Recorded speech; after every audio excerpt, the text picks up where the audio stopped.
aspect of, because you had to do the practical exam, even the aspect of, I grew potatoes. So when you're like 16 years old and you've grown and harvested potatoes, it gives you a sense of accomplishment.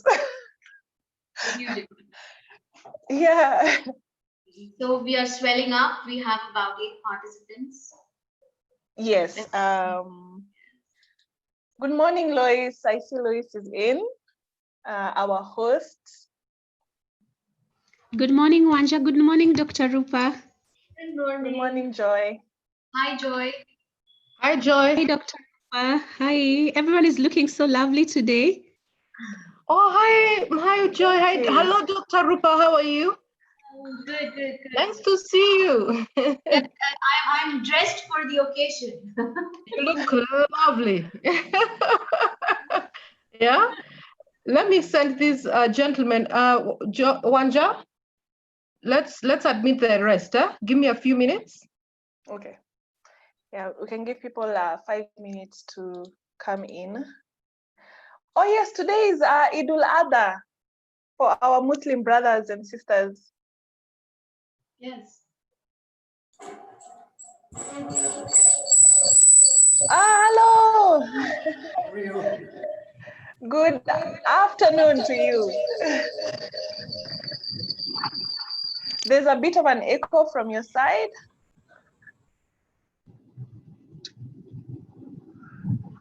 Okay.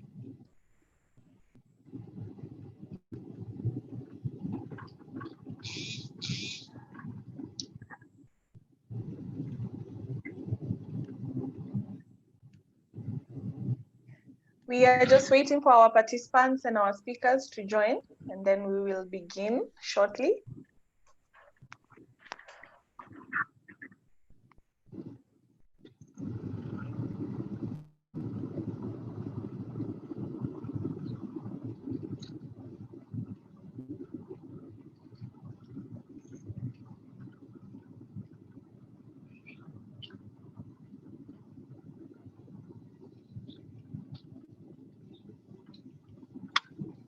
Wanja, I need presentation permissions. Yeah.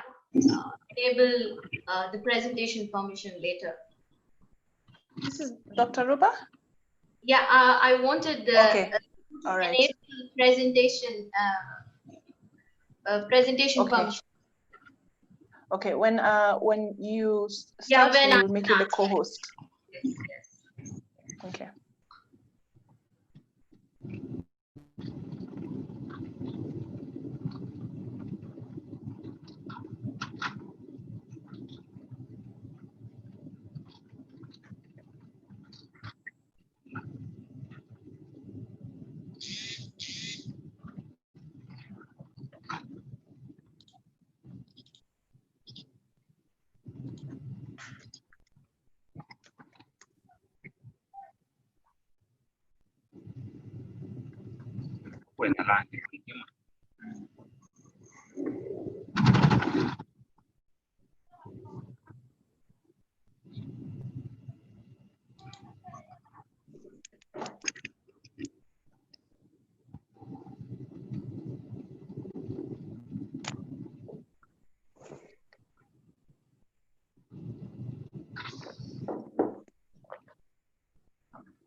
everyone.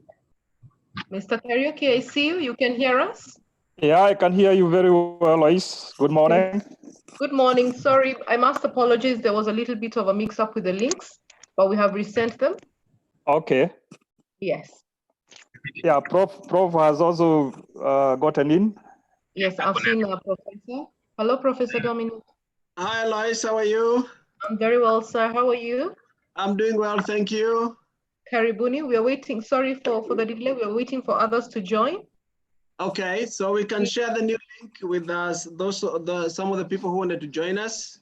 Yes, we have already done that. We apologize for the mix-up. Okay. Yes. No problem.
Then you want to meet him? It's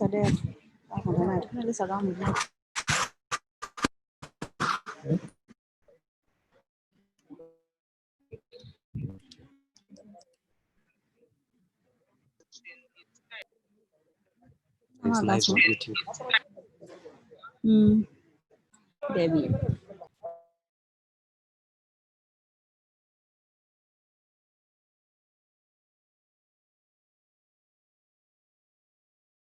Good morning, good afternoon, everyone. We are just waiting for everyone to join, our speakers and our participants. We apologize for the delay. We will be starting shortly. Thank you.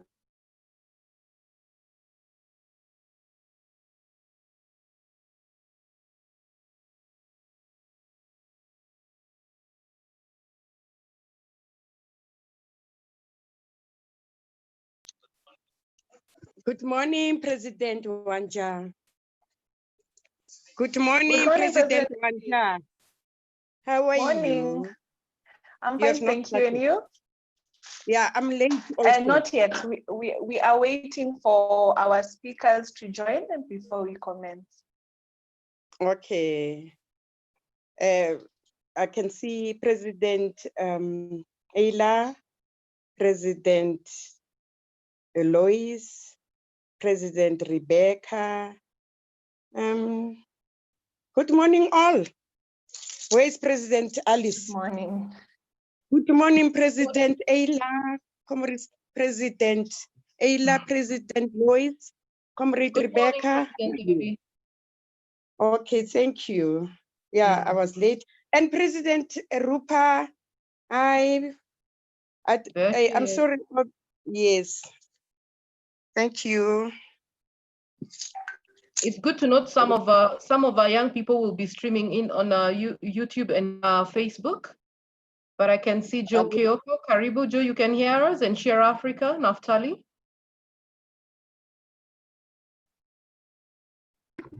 Yeah, I can hear you.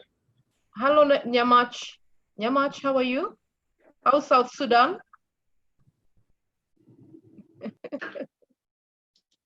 Yeah. Your mic is still off, Nyamach. I think we're now full screen. Yeah. Yeah. Yeah. Can you hear me? Yeah, we are. You can hear me? Yes, we can hear you, Nyamach. How's South Sudan? Yes. It's good, very good. Yeah.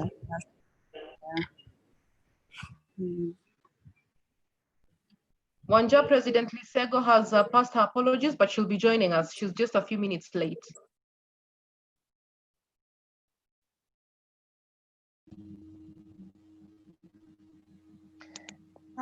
Lois, it's 11:15. Could we start? I think it's, yeah, let's start. They'll join us. All right, yeah.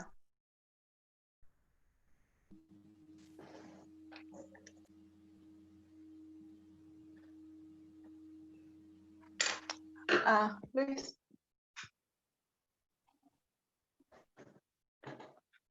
Can you hear me? Yes, I can hear you, my dear. Okay. All right. Good morning, good afternoon, good evening, everyone who is present. We welcome you to World Leading Change Youth Leading Change Conference, hosted by our President Lois Moiruri from Kenya, and I am Wanja Wathingira, also from Kenya, President of World Creative Arts Center. And I welcome you to our conference today. And we are going to be exploring agribusiness opportunities in Africa through youth-led SMEs. I will hand over to our host, Lois, to welcome us and to begin the conference. Thank you, Lois. Thank you so much, President Wanja. But before we do that, I can see Joy is with us.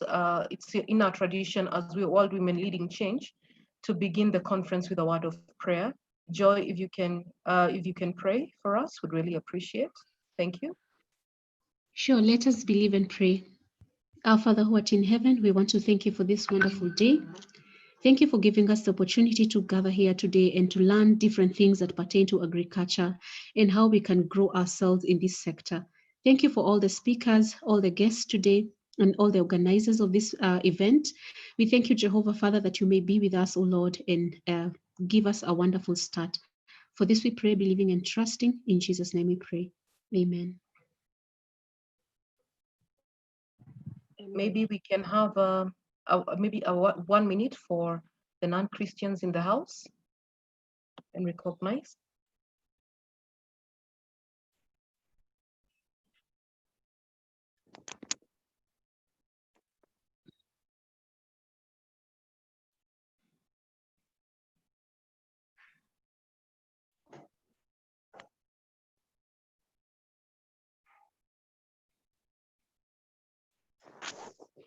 Thank you. And to all our Muslim brothers and sisters out there, Eid Mubarak, Eid Adar, right?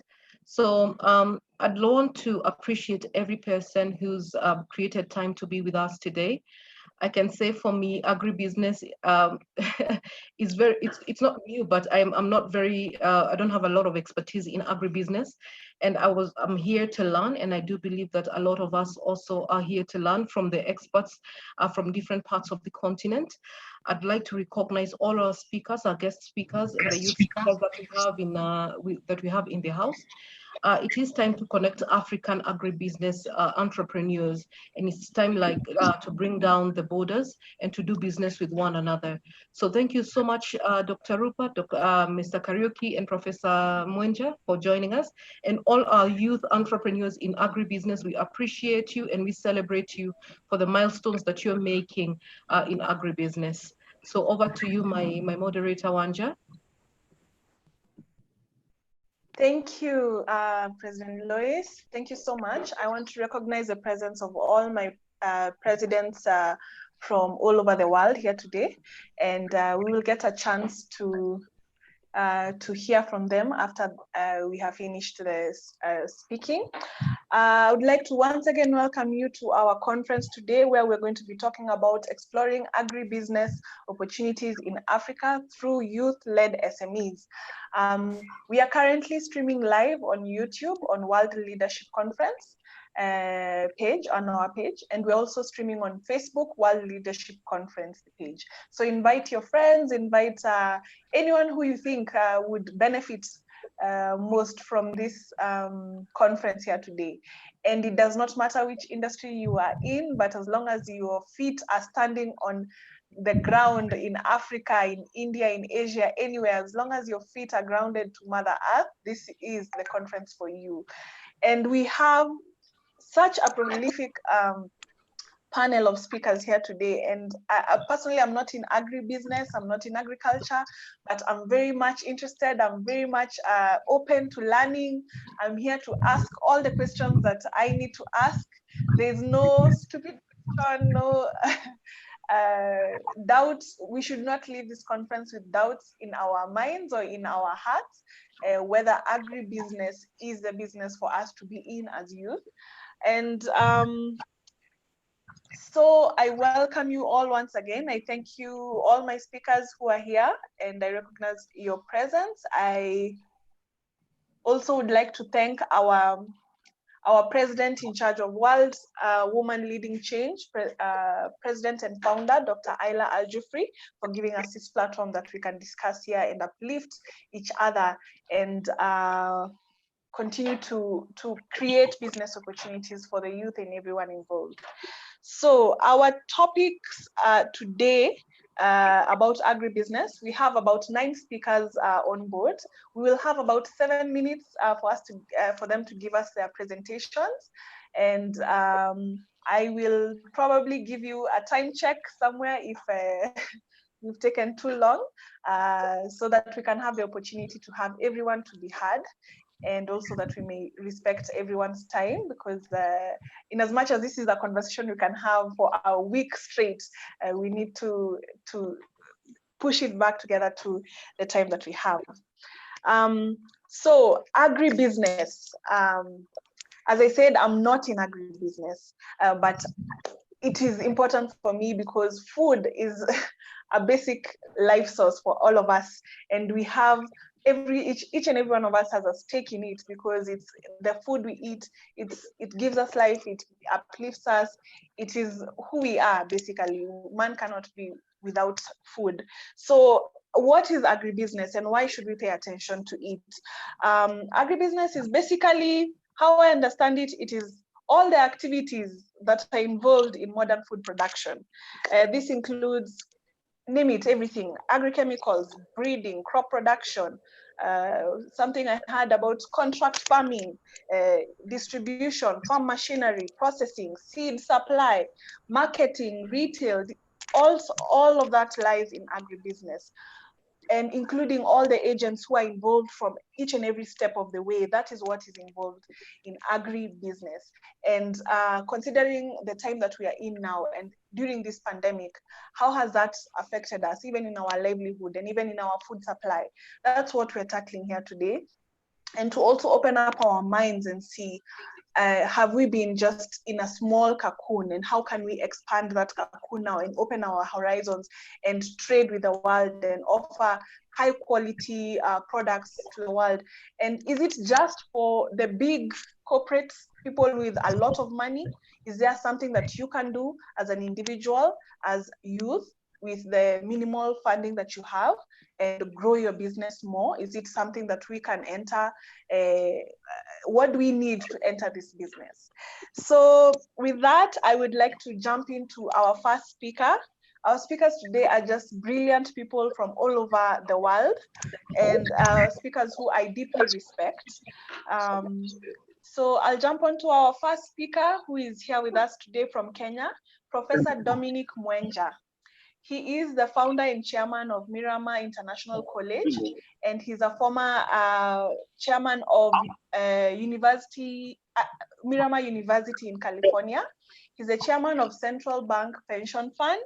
He's also the director of KCB Foundation, and KCB Foundation is a foundation which greatly empowers the youth with skills and opens them up for business.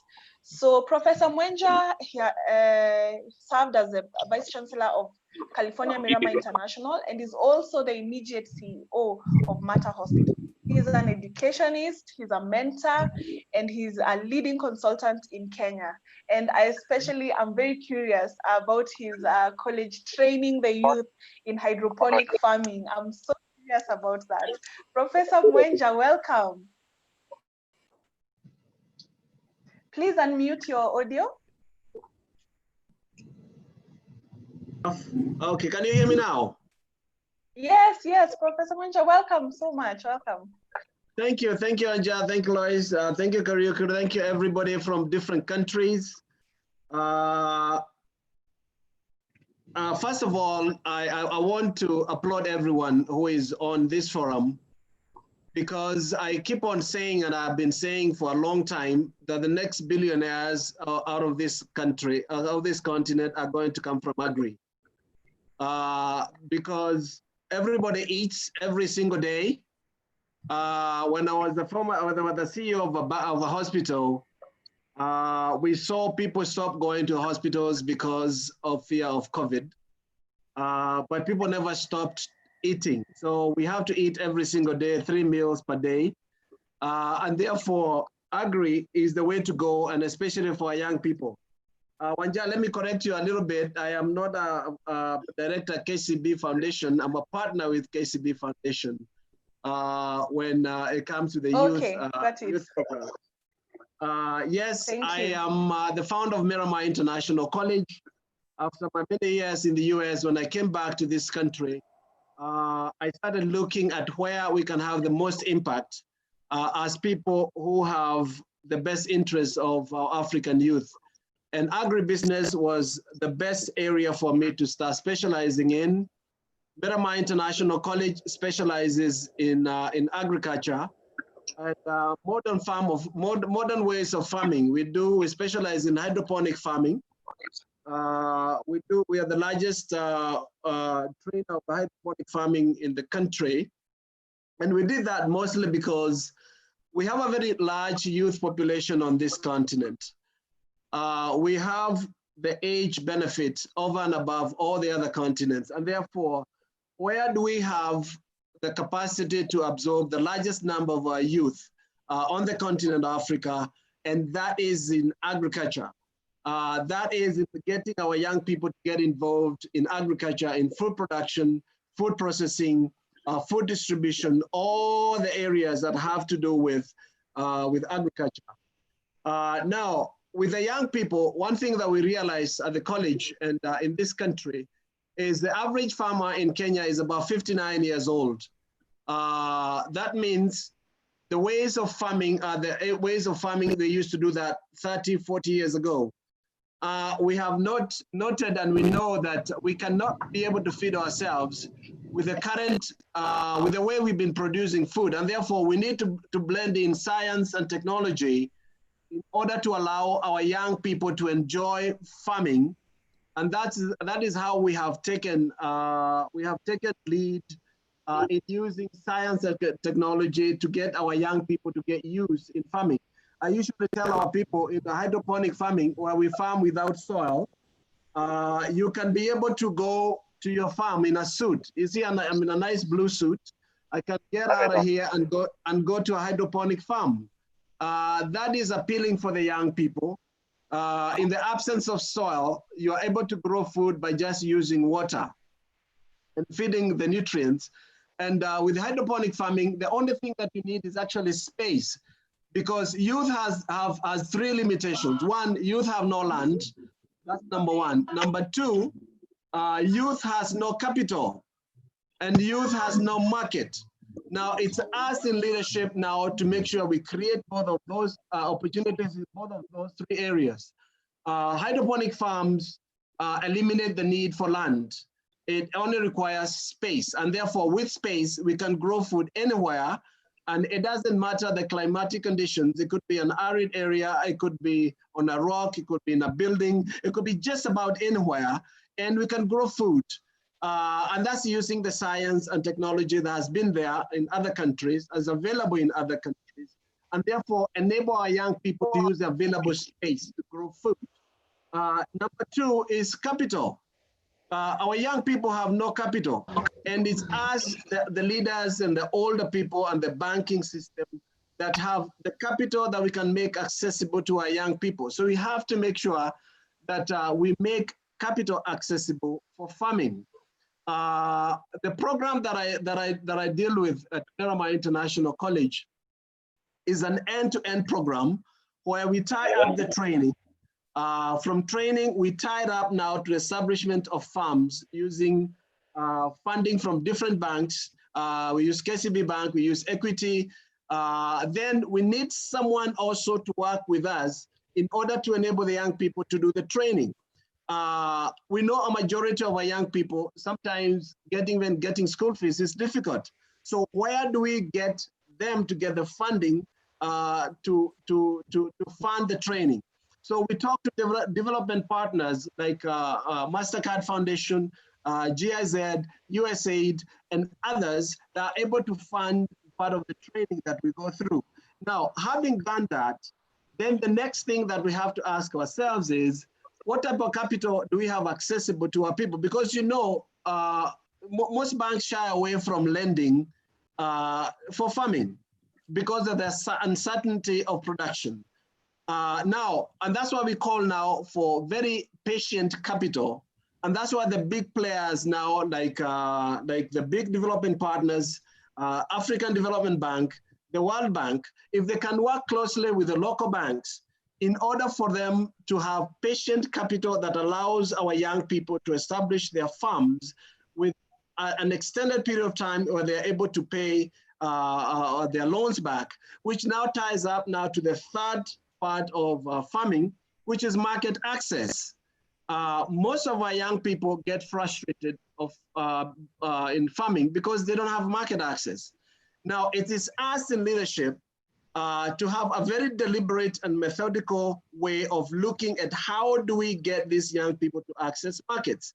In our program, we have the training, we have the funding for the training, we have the funding for the greenhouses, and at the same time, we have a consortium of off-takers of the products that are produced in these three on the hydroponic farms. And therefore, once you tie training, you tie it to capital, then you tie it to market offtake, then it becomes a win-win for all the young people who are involved in farming. And therefore, we ask— Apologies, Professor Mwenja. Yes, go ahead. Excuse me, my participants, please mute your audio if you are not speaking so that we do not have the background noise. Thank you. Okay. Joe Thank you, Kioko, Wanja. please mute your audio. Dominic, Nyamach, please mute your audio. Thank you.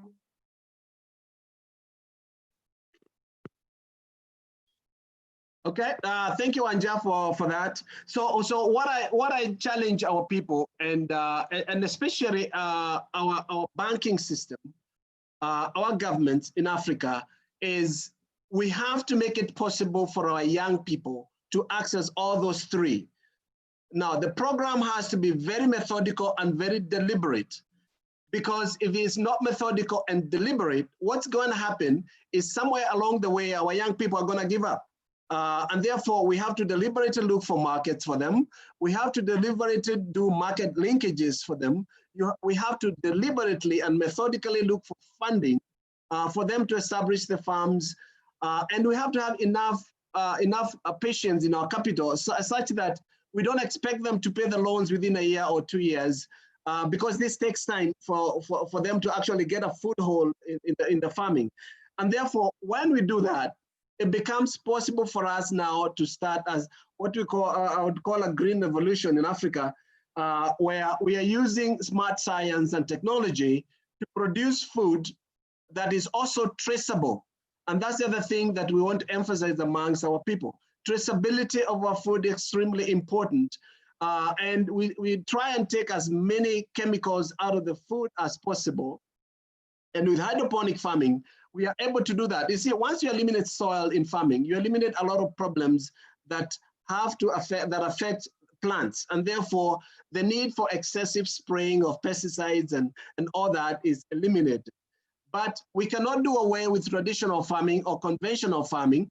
What we can do is we have conventional farming, and then we have this science-based hydroponics or vertical farming that now supplements the food production that is coming from the traditional farming. Once we do that, then Africa can be able to feed itself.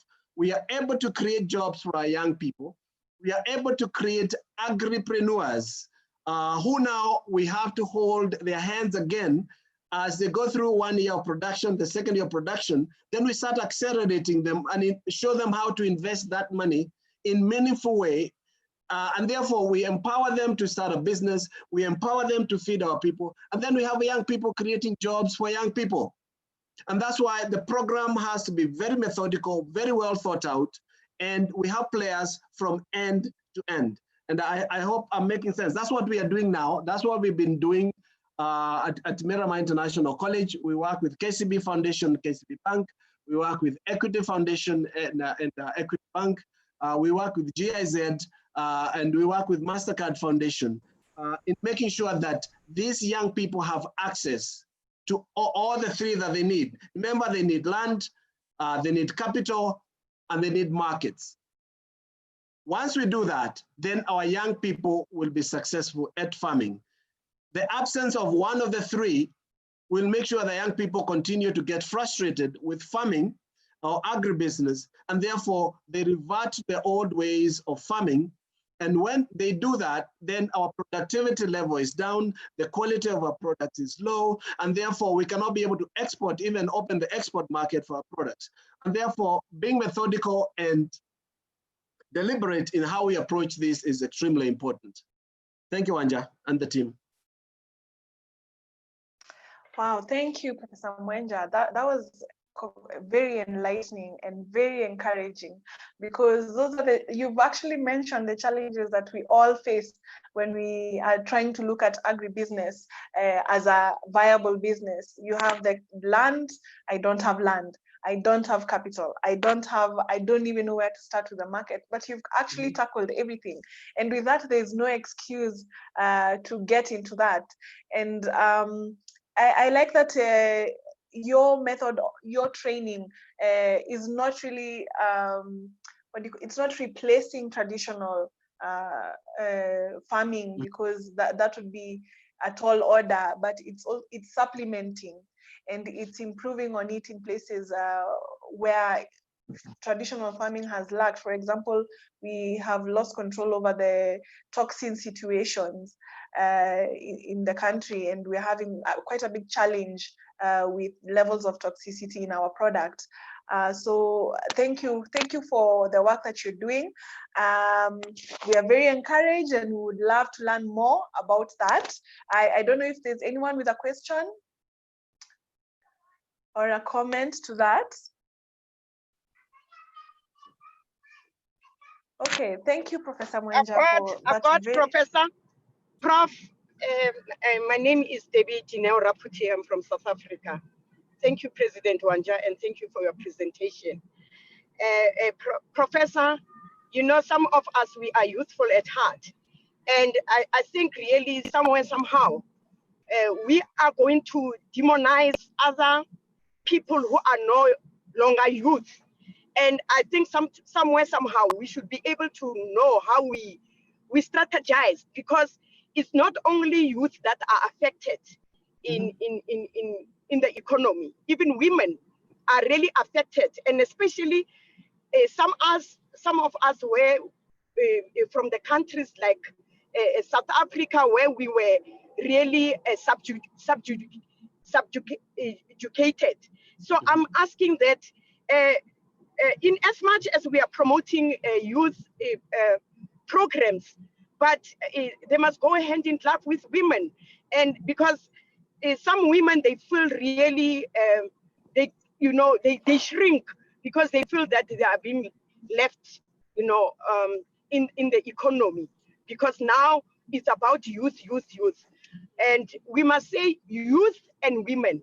And I'm youthful at heart. I'm 21 years and I'm going to remain 21 years. I thank you.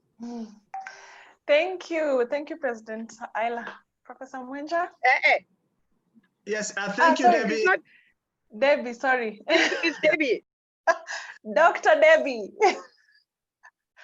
Thank you, Debbie from South Africa. Yes, I do agree. Yes, we need to involve women and also older citizens of our continent. The program that we are running right now in MasterCard Foundation which is running across the country. We are training about 114,000 young people in construction, in manufacturing, and in agri. We are targeting at 70% of them to be women. We are working very hard to make sure that at 70% target for the women.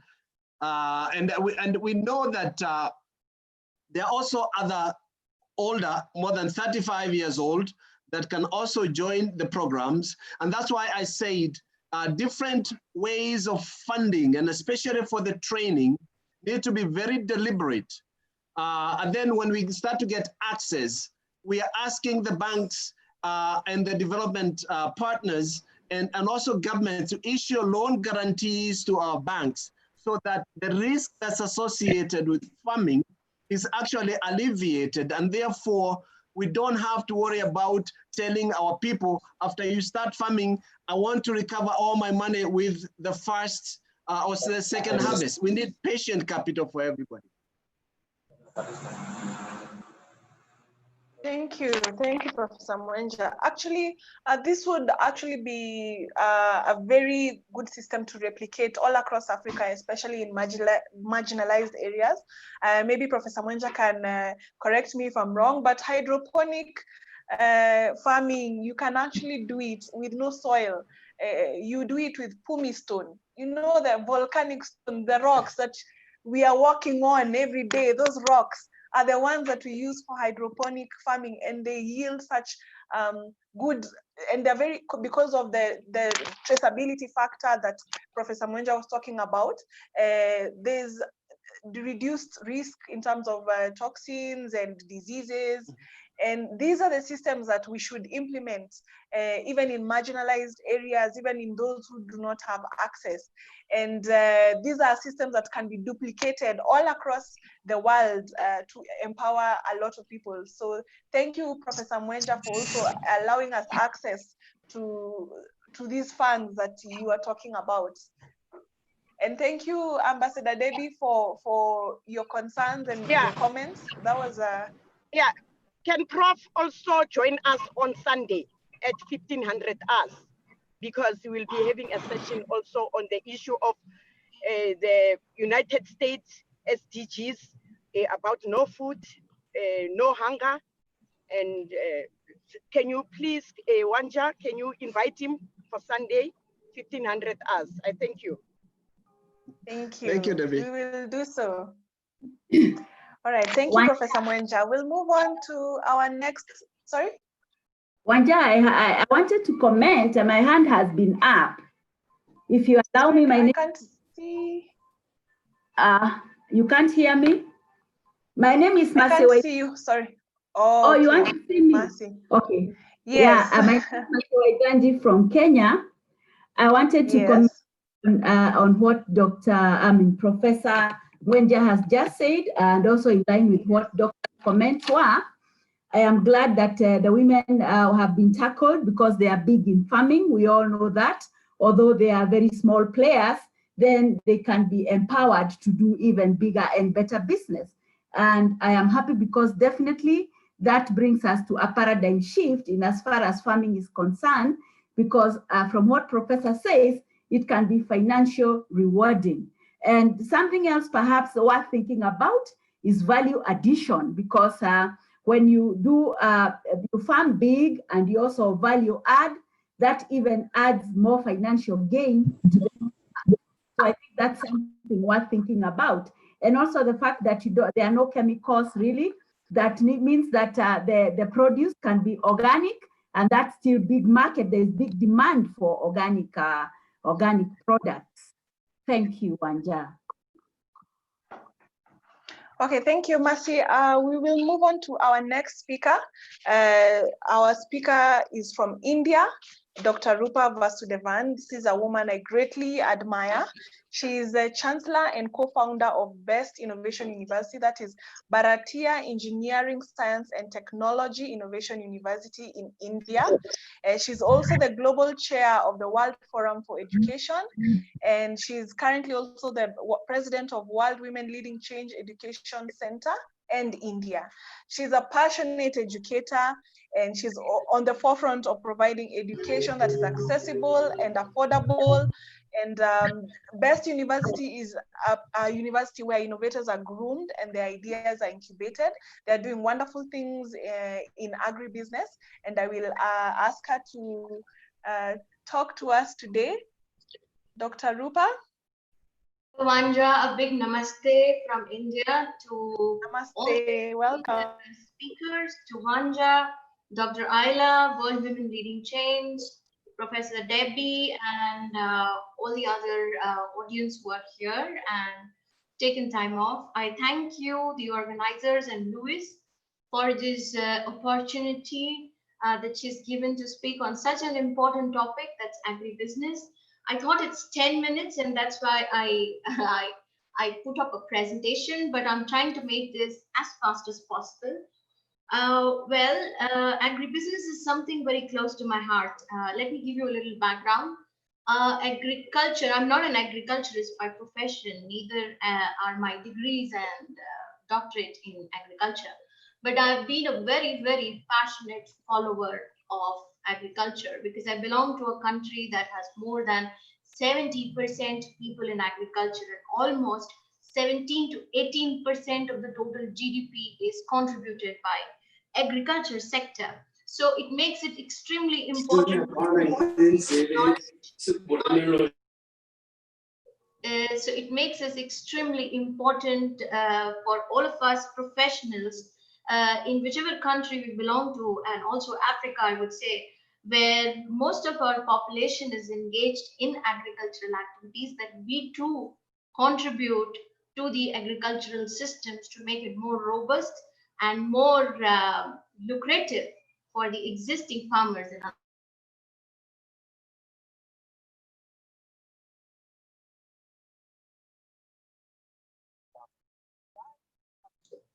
Sorry, Dr. Rupa. I was muted for a bit. I don't know. Okay, so let me quickly start off. Agribusiness, and I'm going to be talking about 5 very important areas. We have a university I have co-founded with Bharatlal Meena in India. It's a private university offering courses in agriculture, horticulture, and forestry. We have bachelor's, master's, and PhD programs in agriculture back in India. We are the first innovation university of India. Other than this, I have founded World Forum for Education in the year 2017, where we are giving a platform to all knowledge givers across the globe and trying to integrate them with business owners, with organizations, and ensuring that they get showcase, credit, and a platform. So that being the background, I'm going to take you through these 5 areas. As I said, I may not be an agri expert, but I am passionate about agriculture. So agribusiness is something that we all know what it is. It's a concept of activities of agricultural sector, and it is integrated right through the production, sowing of the seed, to organizing the import, export, food processing under different organizational networks. We also know that it does explore the production aspect of it, how to grow a particular produce, marketing of it, and of course, the most important of it, the trading. Now, in India, what we have is we have several small farmer societies, consortiums. We also have something called as the farmer produce organizations. Now, these are all platforms that we have for the youth, for the farmers, a platform for increased accessibility, for cheaper availability of agricultural inputs, also to provide loans, to provide funds, and create sustainable business models and augmented incomes in agriculture. I can't endorse with the speaker, Professor Dominic, more when he says that agriculture has to be more methodical and deliberate. Agriculture has to look for market. It has to, the governments and the NGOs and the societies have to look for market for the youth. They have to help in funding, and they have to empower young people to find this career lucrative. And that's where the challenge lies. In developing countries like India, the agricultural business sector encompasses agricultural inputs, production, processing, marketing, and trade. Now, what's the need for agricultural business? Now, if you all have, if the statistics say that, you know, an estimated 50,000 crore is lost annually in the marketing chain itself, and this is purely due to the poorly developed marketing infrastructure and inefficient system of marketing activities. I would also add to this by stating it's also to a great extent lack of awareness and lack of teaching training to the youth who want to enter into agriculture, or for the ones who are seasoned but follow cultural agricultural patterns. Profit, growth, and productivity are also not enough to make agribusiness work for development. Often initiatives aimed at stimulating factors can harm more than that it helps. Therefore, it's important and imperative to require the lengthening of the marketing channel. Now, what's the scenario in India? Very quickly, I would like to say that India is among the 15 leading exporters of agricultural products in the world. Now, when I say that, agricultural exports from India reached about $38.54 billion in financial year 19, and more than that, 28.93 in FY20. But we need, for an agribusiness transaction, important items such as productive resources, which is the feed, seed, fertilizer, equipment, energy, pesticides, machinery. I'm personally not for the opinion of pesticide, but when you're educating students, when you're educating youth and educating progressive people about farming, I think that also becomes an important element. We at our university do not encourage pesticides because we believe then we are serving poisonous food to people. And I endorse Professor Dominic here again when he said that organic farming is extremely crucial, and what we bring into people's plates and how authentic and good it is in the nutritional value is what matters. Second is agricultural commodities, the raw and processed commodities of food and fiber, and in the end, the facilitative services, which is where India currently is facing a major challenge. The credits, the insurance, the marketing, especially the storage, the logistics, the distribution, the packaging, and the consultancy. For a marginal farmer in India, and trust me, out of the 72% of Indian farmers, about 60% are marginal farmers. And when I say marginal, their holding capacity of farmland is less than an acre. What do we do for these little parcels of land, and how do we make existence out of their subsistence is what is the challenge. Now, this is the scenario that I spoke about, but the demand, there is a robust demand. This is advantage India. A large population and rising urban-rural income is driving the demand. And I'm sure it's the same with the other countries who are here, especially Africa. Attractive opportunities. There is demand for agricultural inputs and allied services because we don't have warehousing facilities, we don't have storage capacities, we don't have logistic mechanisms.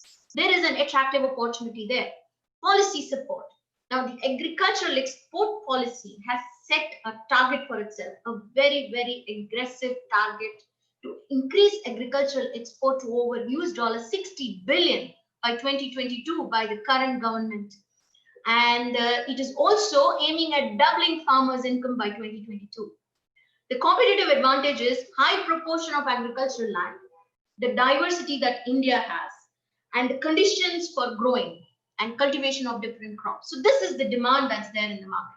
Now, what's the roadmap? India is expected to achieve an ambitious goal of doubling farm income. This we are aware. It's supposed to generate a better momentum in the next few years due to increased investment. And because of the several thousand schemes that we have now, right through funding to loan to societies, to farmer produce organizations, to cooperatives, I think it is easier than ever before with ICT, that is technology, for the farmer to reach out straight to the market. And therefore, we see a huge potential.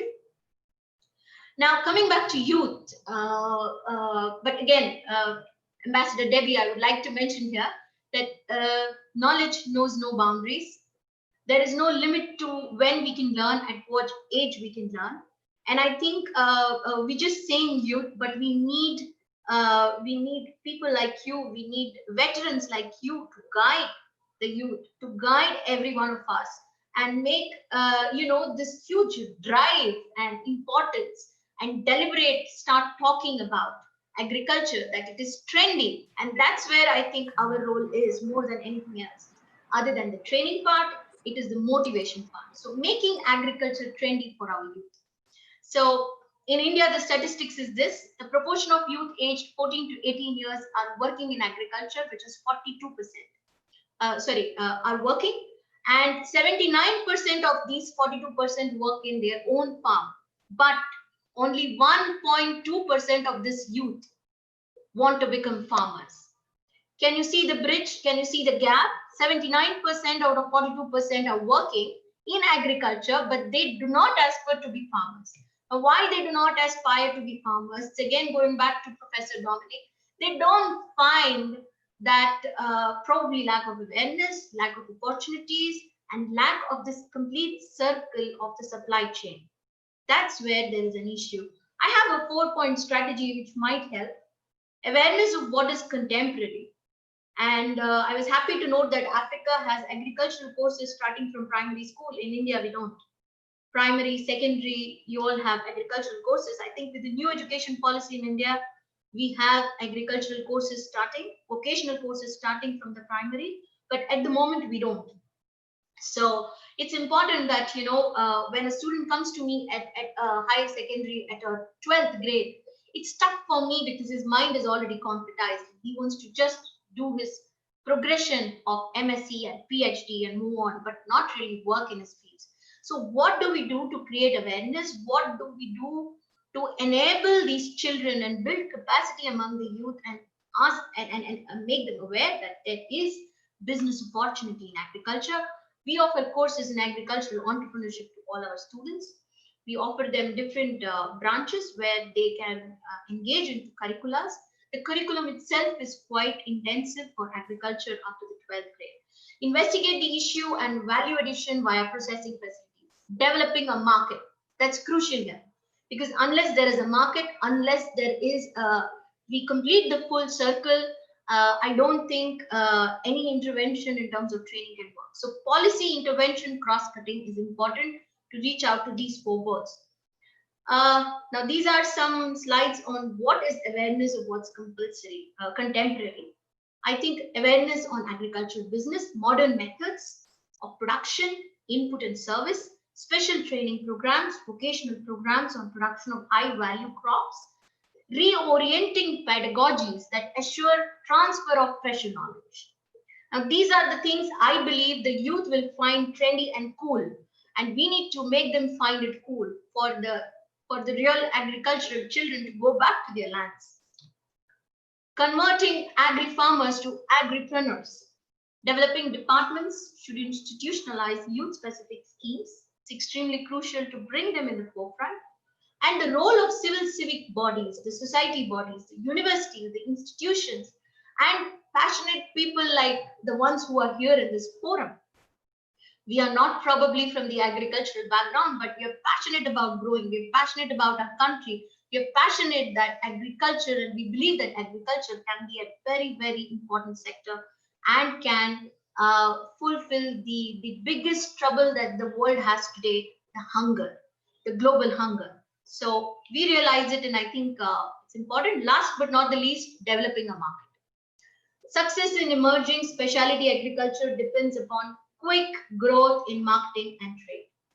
And we need to eliminate existing barriers via real-time transfer of information with ICT. And when I say ICT, it's extremely crucial to build platforms for the farmers to interact directly with the consumers. Value-added processing. Value addition is important in any business, and agriculture is no different. So whether it's freeze-dried, or whether it is spray-dried, or whether it is packaging, or whether it is grading, or packing whole, or packing in different forms of maturity of the crop, it's important that there is a value add and brand positioning for a particular crop, and the farmers need to understand this. So it's important that every little farm requires establishing a processing plant. And according to the grades, I think the first grade can be exported, the second grade can be made into juices or pulps or any other commodity. So value-added processing is a very important aspect. Policy intervention and institutionalization. Again, it's important that it has to be methodological and a potent strategy has to attract and sustain the youth in agriculture. We need to generate new job opportunities. We need to generate and incubate a lot of innovation.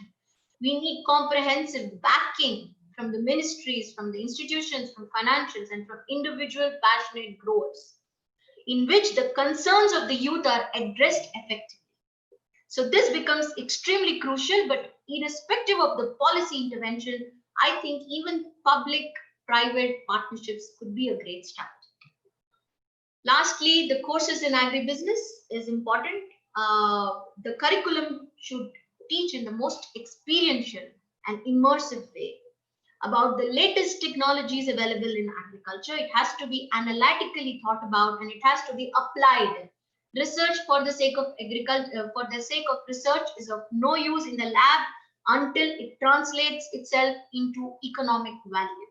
Therefore, the universities should come out from the shell of research in labs, and they need to understand what is applied and what is analytical thinking and how to use economic concepts and tools, management tools to effectively identify and solve problems. I was in Israel last year before Corona, and I would like to state that that's a country that a small country compared to India and Africa. They're not as blessed as us in terms of biodiversity, but the kind of fruits and vegetables they grow with zero rainfall and high salinity levels is unbelievable. So it is possible. It's possible with countries like India and Africa with biodiversity. We are blessed with water, fresh air, with greens, with beautiful soil. And I think more than, I think it's us who have to lead the way to the world. We have to orient people with newer allied areas for business. I have listed out a few. I think I'm running out of time. I'm not going to be engaging further on this. I hope you found the presentation and the talk useful. I thank you all for giving me this opportunity. Thank you, Wanja. I hope I came down to the point. Thank you, thank you, thank you, Dr. Rupa. That was again eye-opening for myself and I think for most of us. And one fact that I have learned from you, Dr. Rupa, is that sorry, kindly mute your audio if you are not speaking. Mangwana, please mute your audio. Erica, thank you.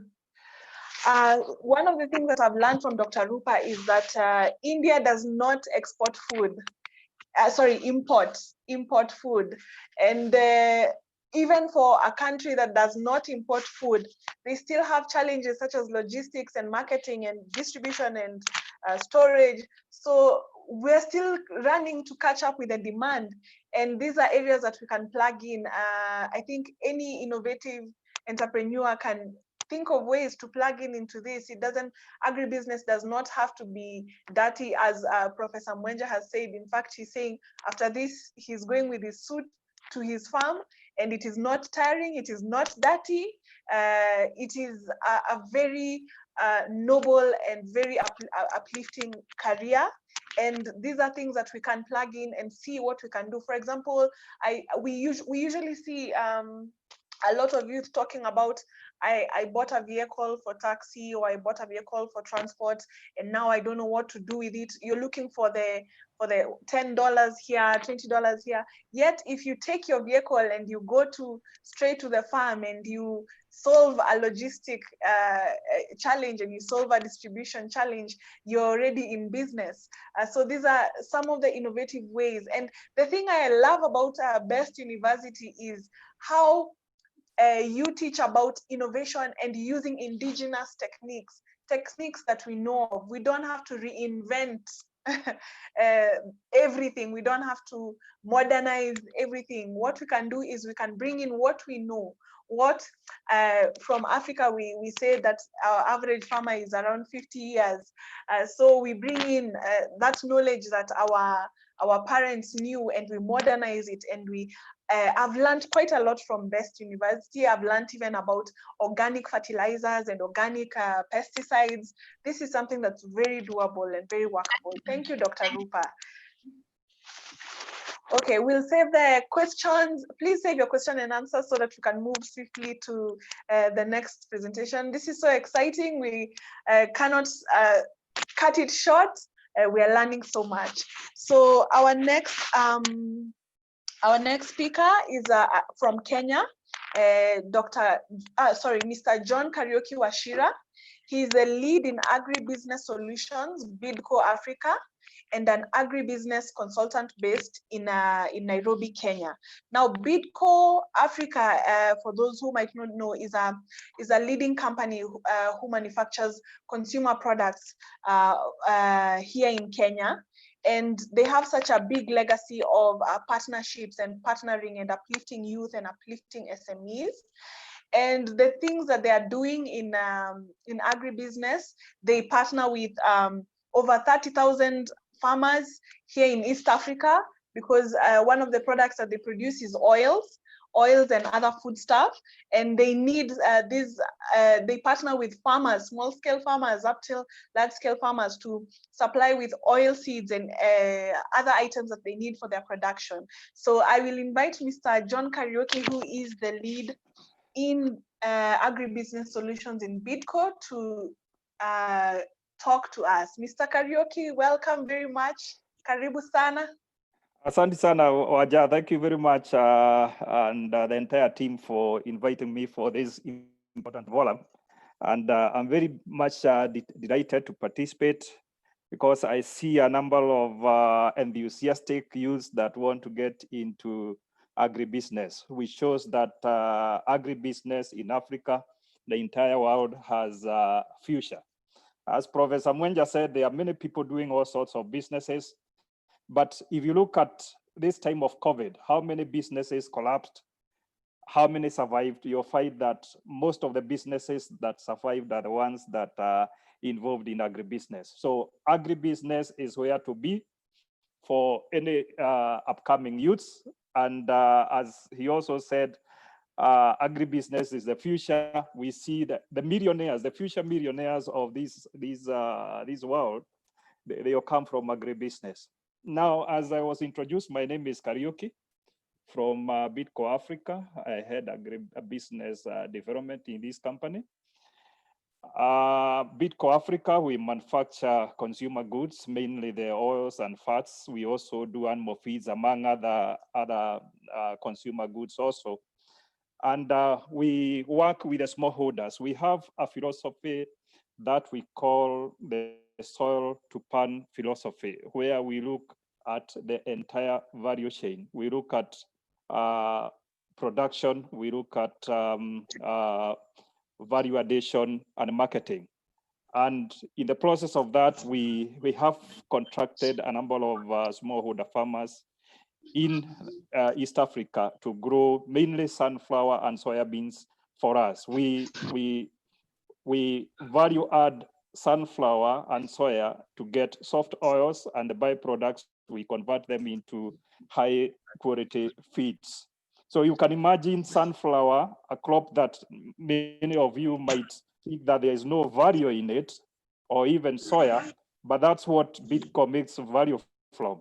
So you can see there is huge opportunity in some of these crops that you may think that there is no value that we are likely to get into it. But what you need to look at is you look at the entire value chain. One of the problems that we have with the youths currently is, and I believe this is the way the youths have been brought up, is they think of white collar jobs. When you leave university, you are looking for an office where you want to work with a bank. But that's a kind of mindset that we should change now, because those opportunities are diminishing with time. And you are leaving a very lucrative opportunity in agribusiness. Agribusiness is the only commercial venture that creates a lot of opportunities along the value chain.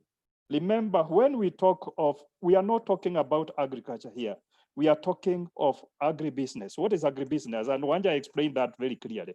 You are looking at the entire value chain. But when we talk about agribusiness, the first thing that you think is, I don't want to go back to the farm and start tilling land and getting dirty and all that. No.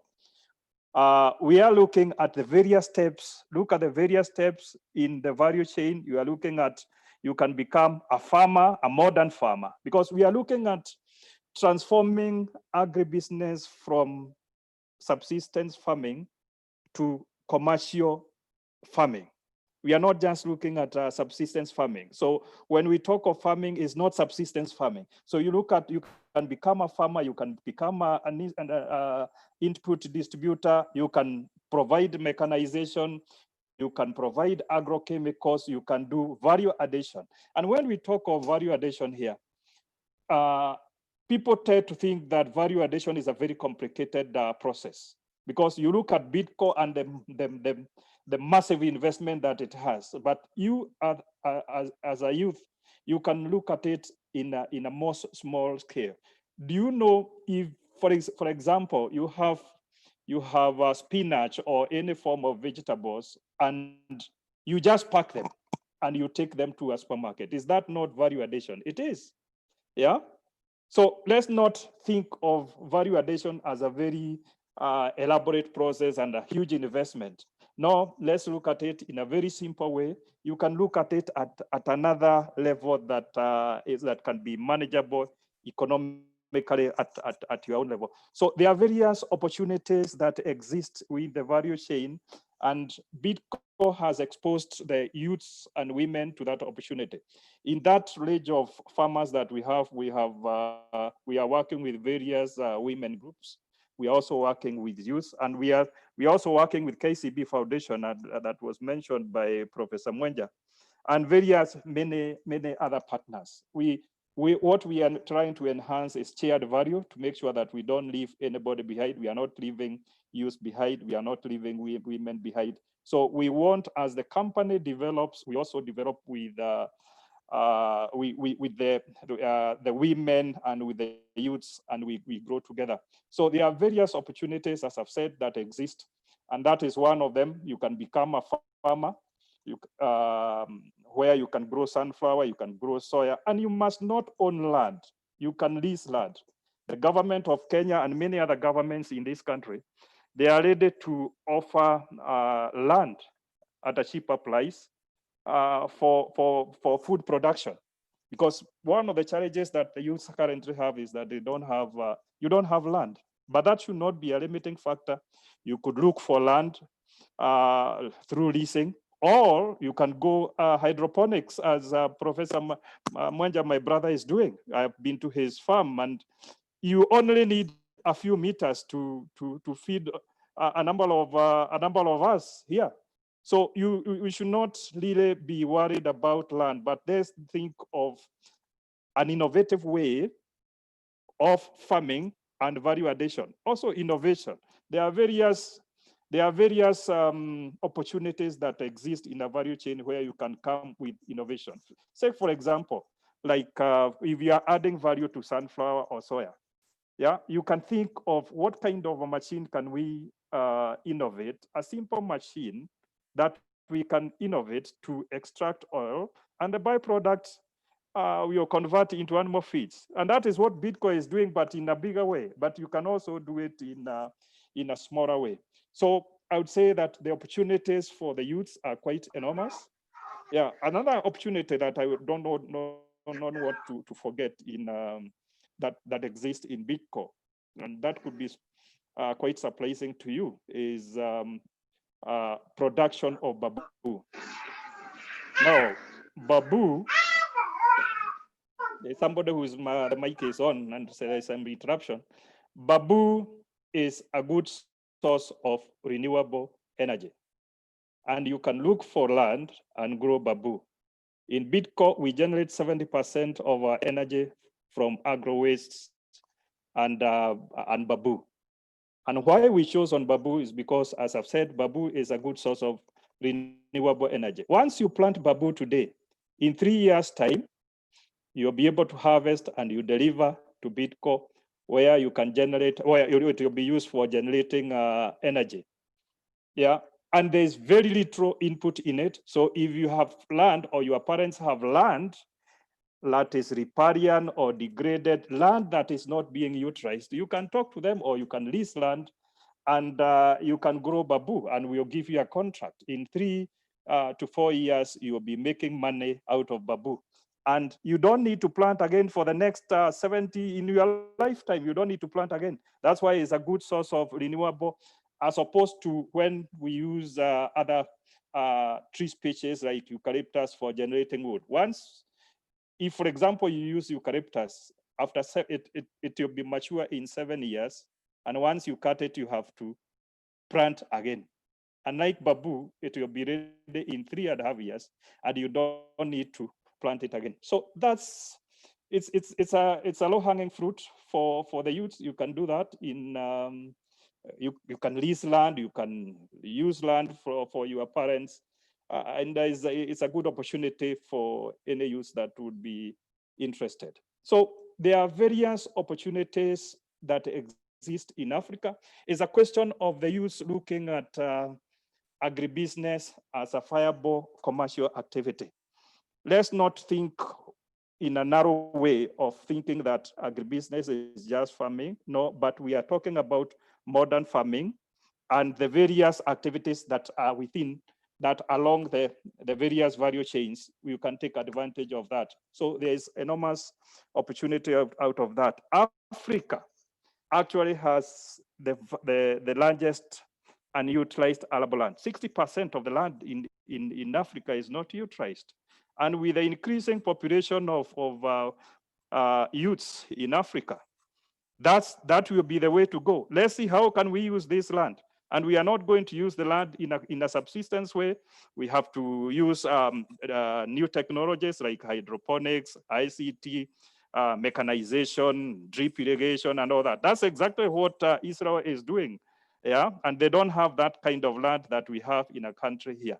Yeah, but us in Africa, we have a lot of land that is available. We have a lot of energy that is available in the country, but it's not tapped. So the onus is on us. We in place on our governments to provide the enabling environment. We create winning partnerships, public-private partnerships that will create employment for the youth. I think with that, I'll leave it at that, and maybe I can get any question that will come from anybody. Thank you, Mr. Kariuki. You have. Sorry, someone is. Please mute your audio if you are not speaking, please. Yeah, yeah.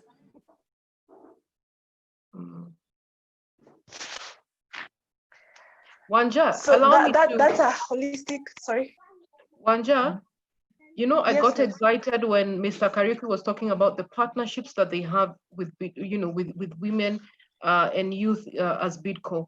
And I was looking at all the opportunities we can explore. And Mr. Kariuki, we have a heavy database here at WWLC Africa where we can, we can provide the skills, and also we can give you the farmers, the young farmers, the women who are in agribusiness, because for us to create those markets for young women in business and young men in business and also women in business.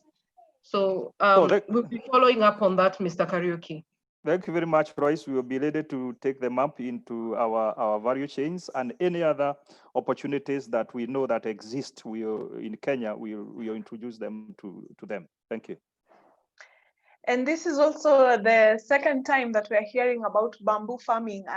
There is a gentleman from Russia who is also has been encouraging us, talking about bamboo farming. So we are paying attention very clearly, knowing that there are even local companies who are actually looking for that. And as we have been taken through, bamboo farming is the easiest. Sunflower farming is also the easiest, because these are things that grow like weeds and they require little to no care. And the thing I have picked up from our previous speakers is the point of value addition. And Mr. Kariuki has even shown us what value addition is. It does not necessarily mean that you must have a factory to process or to change up the product, but it is also the act of packing and transporting it to another place. And those are industries which the thing I have noticed is that the demand is there, very much demand, but the workers and the suppliers and the middlemen in between to do all these technical jobs are not there. And these are ways that we can plug in. So thank you for our speakers who have shown us. And the philosophy of soil to pan also is what I would like us to also concentrate on, that farming is not just the literal digging and planting, but it is from the soil to the pan, what you eat. What can you do in between there? And we have been shown quite extensively from our past speakers. So the other thing, Wanja, if I may. Yes, Professor. Is to add the importance of increasing productivity per square meter of what available land that we have. And that's where the science and technology comes in. I don't know whether any of you can see this. Yes, yes, we can. Hold on, sorry, just one second. What I'm just about to show you is how you can increase productivity per square meter. I don't know whether you can see, those are 5 layers of vegetables in a piece of land. That means you can take a piece of land or space and multiply it by 5. And because you're not using soil, you're only using space. So you take like 50 square meters and you'll have about 250 square meters over the productivity. And therefore, by using science and technology, we can actually feed ourselves. I remember, I think somebody said it was in Israel. I sent my team to Israel last year, and when they were there, and they showed them the kind of work we are doing, the hydroponic farming in Kenya. The question the gentleman asked them is, then what are you guys doing in Israel? You seem to be doing a lot better than we are in hydroponic farming. The science is there, it is transferable, and the science gap and technology gap between now us and the advanced countries is so small and sometimes non-existent. We just have to deploy it and then train our people to use it. Thank you, Professor Mwenja. So we'll move on swiftly. We are racing against our time. We'll move on to South Africa. Our gentleman speaker from South Africa is Phumlani Gqaleni. He's a managing director of Inkali Agricultural Solutions, and he has commercial work experience of over 9 years in agriculture and research. Mr. Phumlani, I saw that he was here. Hi, welcome. Hi, can you see me?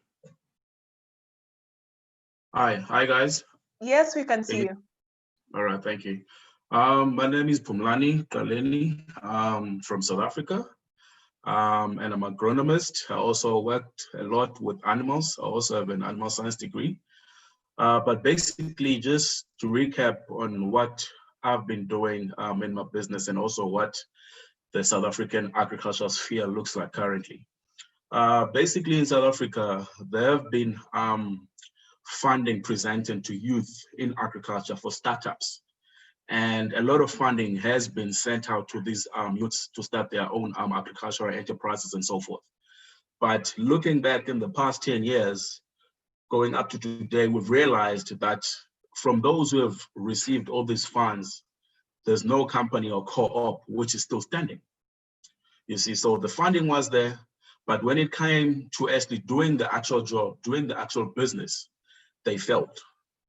So I came up with a proposal to the government, which was like, okay, we're seeing that we're failing in the startups which we've been trying to do in the past 10 years and so forth. So where are we failing? And we realized that the government have been giving funding to SMMEs, if we might call it, in business, which don't actually know the actual business. They have the idea, but when it comes to actually doing the actual business, they do not know. So I came with a training program whereby we take people already in the agri space and give them a definite training on the actual discipline they want. If you're in crop, we give them training. If you're in animal science, we give them training. We give them mentorship programs, because that's one thing. You can have funding, you can have the business, but if you're not mentored correctly, you will lose. So that's where we've been. So what we've done, we went through all the local municipalities which already existed cooperatives, which already existing businesses. We mentored them in financial management. We mentored them in the actual business itself. We secure markets for their products and also see if there's any space for value adding in the product which they're actually producing. Because that's one thing, and I did hear Prof talking about the value addition, which is currently one of the biggest targets we're targeting in South Africa.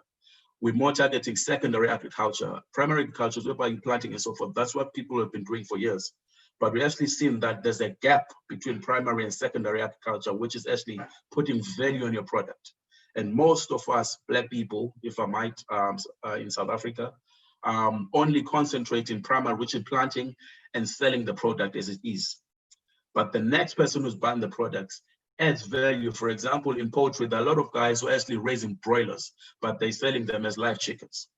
You see? You're only getting the primary benefactor of that when it comes to the profit.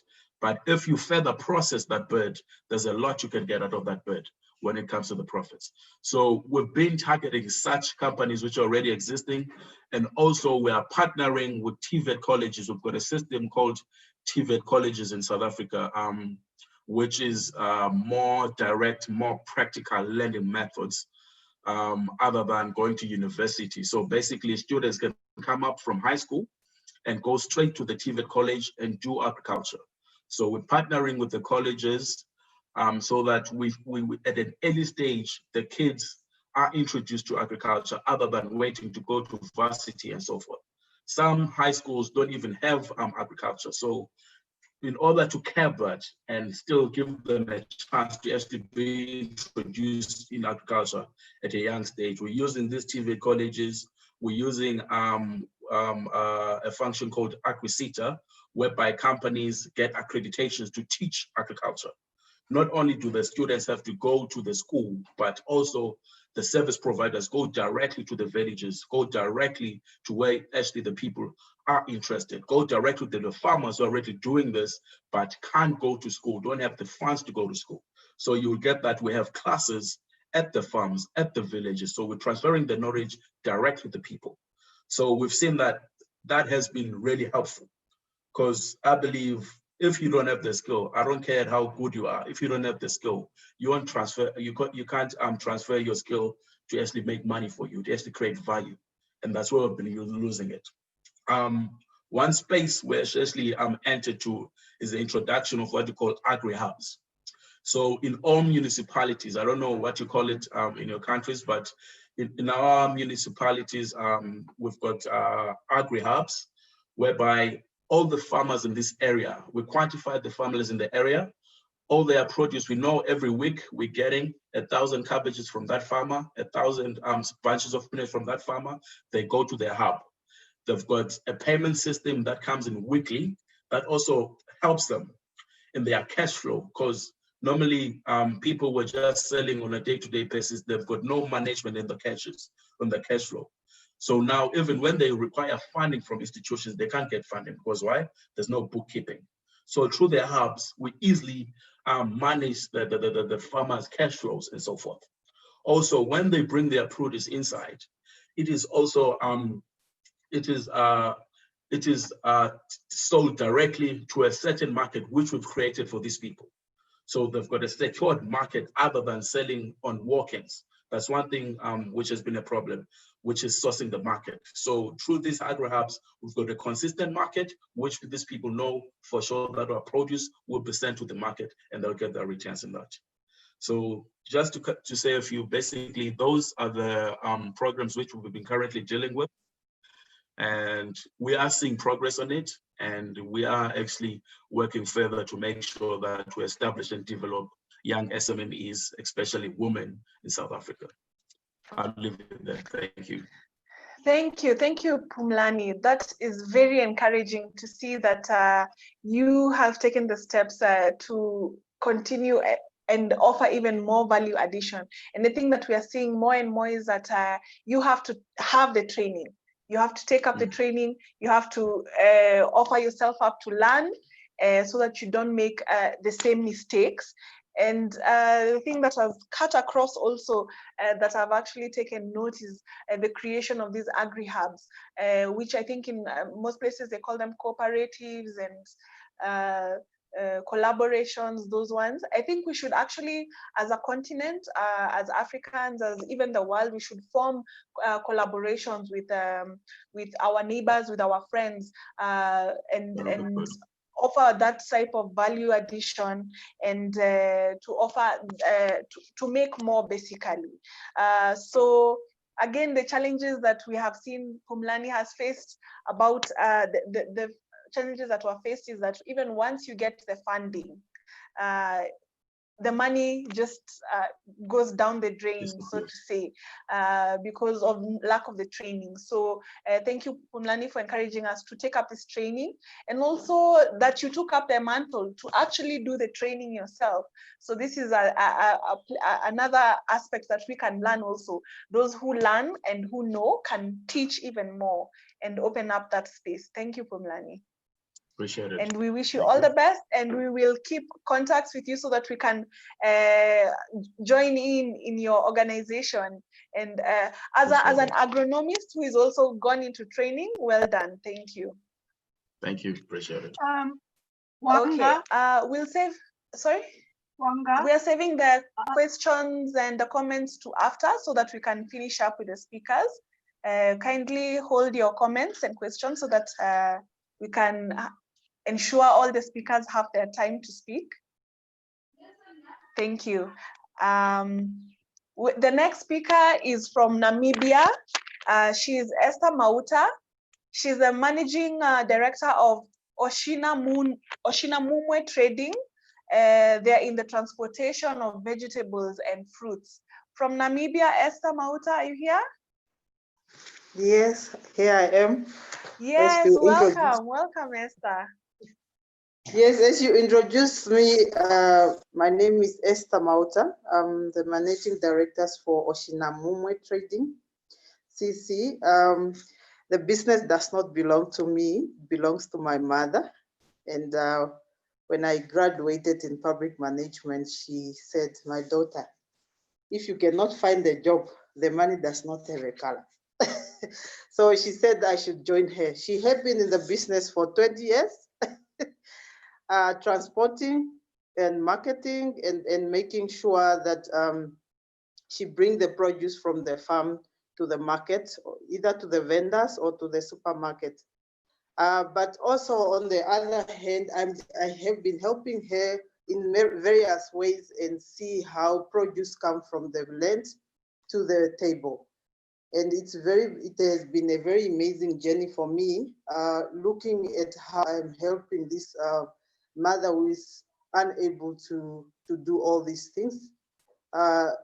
She is using me as her investor, that she put so much, you know, in my education, and end of the day, she's now using me, you know, to grow her business.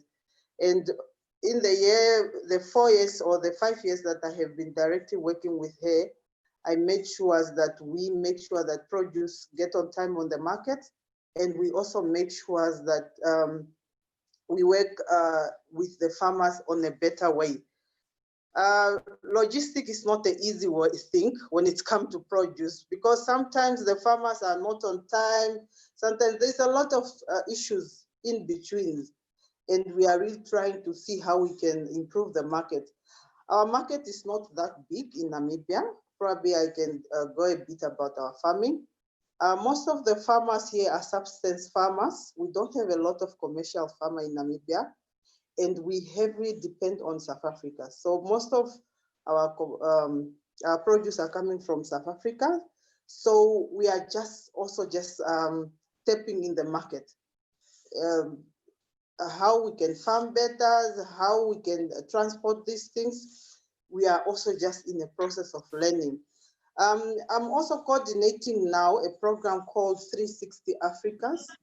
It's trying to connect Zambian women and Namibian women and see how we can learn from each other, how they do the farming, how do they do the agribusiness in their country. Just because of COVID, we were supposed to travel there and see how they are doing their business. But unfortunately, because of the virus which came up, we were unable to. But looking in the 20 years and looking at how my mother had been doing business, we see a lot of women coming in the business. We see a lot of young people also looking on that there is opportunities, and agriculture is not only about the digging, as you are saying, but there's other opportunities that one can do, like the logistics, for example, the marketing. You know, we have social media, for example. If you can use it, you can get customers from there. We have the logistics, you know, making sure that this produce come from the farm and end up in the market. The other things also that I see as a challenge, sometimes the vendors, we have a challenge with the vendors. They are not well organized. These vendors include my mother because she's a vendor. At one point, she's a vendor. You see, when the vendors are not organized, they face an issue of, like at the moment, we have an issue of where farmers don't want to give to the vendors, and they prefer to give to the bigger guys. And this cut off their business. You know, I don't know, maybe we will see how other people can come up with organizations or unions that can help out vendors. You know, vendors are facing things like produce getting rodent because there is not a proper storage on the street. They faced a lockdown where they were not allowed to sell because the market were locked down, probably because of hygiene, other things. So I'm just saying out all issues that vendors are facing. And I know, especially in most of Africans, vending is the business. You will not go in any other African country where there is no a market. So if we can see how young people can come in and see how they can help these vendors to sell their produce or improve their business. That's the major things that a lot of African women mostly will sit on the street and face these issues of vending. Talking about the challenges are endless, but there's opportunities, I'm saying. If there's money, people can come and invest. If there is investor, they can come, especially in Namibia. We need some investors. We need some partnerships with people that can bring up better ways, might be storage facilities at the market and so forth. So those are the things that we are lacking at the moment. Yes, talking about the opportunities for the young people in agriculture or in agribusiness, there is a lot, especially as I say in Namibia. Namibia was focusing more into animal farming. It's a culture in most of our tribes to have cattle. So they focus a lot on farming with cattle. So we have a really good opportunities to export our meat anywhere. I think at the moment we are exporting to China and also to the USA. So we have a big opportunity that we can sell this meat to the world. But other things that I'm looking at, we have a bigger opportunity also for our grape. You know, the grapes, they don't like rainy areas. So there's a big plantations of grapes in the south. So we also export that. We have good grapes and also dates. We also have a good opportunities for people to import date from here. So those are just some of the opportunities that the young people can come and package, might be this grape, and sell it to other African countries. Exporting is not really taking place. I don't know, Namibians are not really people that likes to go out. I know some people like to go out and do business with other, but we are not really people that really keen to find out what is happening in Angola, in South Africa, and so no. We are much too into domestic business. We are not really, and I think it's a time for African really to see how we can trade better. And this is now to say, looking at our populations, we are not a lot, only 2.3 people, 2.3 million people. Speaking, that's the size of our populations. So even if you want to get bigger, you might be trapped off because of the populations. So we have a bigger opportunities to sell our grape. We have a bigger opportunity to sell our meat and also dates. The other thing is also tapping onto now value chains, how we can process this food. Might be looking at other produce that we can farm with. Our poultry in the farming is picking up. Normally, we used to get all our chickens from South Africa, but now it's changing. The market is changing. Everybody's trying to farm with chickens now. The other opportunities is other service, training of farmers into financing, training of farmers on how they can do better banking, how they can do better banking. All these things can be opportunities to the young people. We have a very high rate of unemployment. So we can use this as an opportunity and see how the young people can come in and bring those services to the farmers themselves. The country is divided in 2 portions. There is on the south, people are more into commercials. On the other side, people are more into subsistence farming. This was done into colonial time, but until now, we did not come back to the, we didn't get rid of that. And this is cutting off the people on the other area in the north. Maybe it's time that the government will work on that, but this is what is also tapping off a lot of young people on the other side in the northern part. And we are really hoping that things change for them so that they can do much business, because you cannot get meat from the north taking it to the south, but you can take it from the south taking it to the north. So with meat exporting or with meat, we can do much more, especially for the young people, and as I'm saying, but we are limited at some point. Yes, farming is good, but the land, you know, the land issues. Sorry, Esther, time check, please. Yes. Yeah, we have a big issue with land issues, as other speaker also put it up. Women are not really the owner of the land, although they are the ones who are much more interested in land. If things can get better for the young people to get land and for the women to get land, I think things are going to be better. I think that is all I have. Thank you. Thank you, Esther. I think we've learned also that that there is no need for you to own land. Maybe we can encourage Namibian women and youth to go into leasing land. And like we have been shown by Professor Mwenja about, it's a science and a math. So it's about building upwards rather than expanding outwards. We can do it and we can collaborate and make things better even for all of us here in Africa. And like you have actually introduced a very good point, which is social media. The use of social media. All of us here, young ones, we are always constantly on social media. From the minute we wake up to the minute we sleep, we are on our phones, and we are the ones who know how to use it and mobilize with it.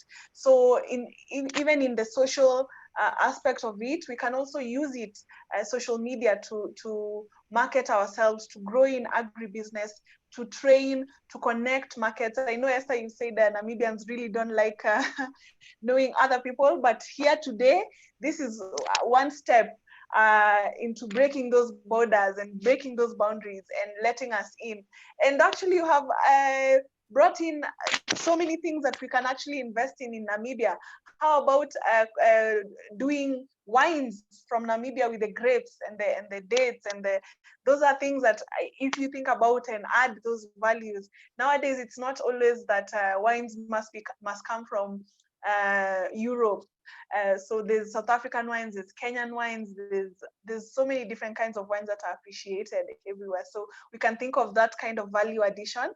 And an aspect that I have also noticed is that you've inherited the business from your mother, and much applause to her for thinking beyond and legacy building in you. And that's one thing that maybe we should encourage, and not look like, I think as young people, we are always thinking that, I want to live and be independent and leave my parents because now my education has taken me a further step. Whereas we should be thinking of how can we, now you've taken that knowledge and come back with it and grown the business more. And that is what education is all about. That's why our parents sacrifice so much and take us to those universities. So they should be willing to let go of the reins and learn a bit more from us. And we should also be willing to bring in those skills. So thank you for telling us also about the legacy that you're building with your family. Thank you, Esther. All right. So our next speaker comes from Kenya. He is Ronald Dianga. He's an award-winning agribusiness entrepreneur based in Kenya and the founder of Kenarava Group Limited. Ronald? Hi, Jambo. Jambo, Ronald. Can we see? Yes, we can see you. Welcome. Good. Thank you very much for this time. I appreciate the conversations that are really going on, are very insightful, very interesting. And I mean, this was really a very well thought through initiative, or a well thought through event. And I really thank the organizers, and most importantly, Lois, for allowing me to join in. So maybe just to weigh in on a few thoughts, maybe to just add up to what my colleagues or people that have spoken before me have said. I think agriculture is not only the future, but agriculture is also the present. And the opportunities that exist in agriculture not only give, a platform for youth, women to engage or to, empower themselves, or, create wealth out of it, but also agriculture in the broader prospect of things also gives a country, and contributes a lot to a country's gross domestic product. Yeah, so my name is Ronald, as was said, and I work at a company called Kenarava. I know the moderator did introduce that I'm the founder, but I prefer to say I work at Kenarava. And at Kenarava, we are basically an agribusiness consulting company who are working day and night to solve the challenges of food and environment, not only in Kenya now, but also, of course, moving on to the border, past the borders of Kenya. And basically through the work we do, I have learned a series of things, because I come from a petroleum geology background to farming, courtesy of a trip that I took to Israel. So, I mean, through that trip, I came to realize that there are so many opportunities that exist across the agribusiness value chain that I could be able to tap into and create a business out of. And that's how Kenarava Group was given birth to, as a company to tap into the opportunities that exist in the agricultural value chain. I've had the conversations from previous speakers in this forum and in different forums, talking about the narrative of, that we need to make agriculture cool for the youth, but I always want to be of a different opinion that agriculture needs to be profitable. For us to make sure that the young people, the women, and everybody that is involved in agriculture does that practice or does that business sustainably, it has to be profitable. that simple as it is.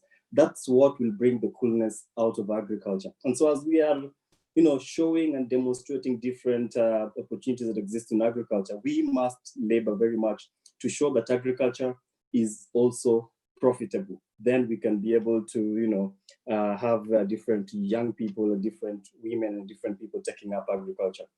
The other thing that I always find very interesting as leading a very young, agribusiness company is there is this notion narrative that we want to give the youth more milk for a very long time. I think it's high time we give the young people really hard food, because that's what they will make them, be sustainable in this business and in this endeavor. And for me, I think we must now change the conversation from supporting youth to really partnering with youth to be able to, engage very well and engage sustainably in agriculture. And I would give you so many examples, because I have had, and it's true that most of the challenges that say youth face for them to engage in agriculture could be the aspect of finance, could be the aspect of access to land. But the other thing is we are thinning the opportunities that exist in agriculture and only narrowing it down to sometimes maybe production or sometimes, the marketplace. But the agricultural value chain, I think from the value chain approach, provides a spectrum of opportunities that exist. There are those of us who maybe would be at production. There are those who would be at input supply. There are those who would be at value addition. The role of technology in agriculture is key. Service provision, which is where myself and my company will belong. That is advisory, that's a service provision. Irrigation, for instance. Right now, insemination, artificial insemination, probably in the animal, value chain.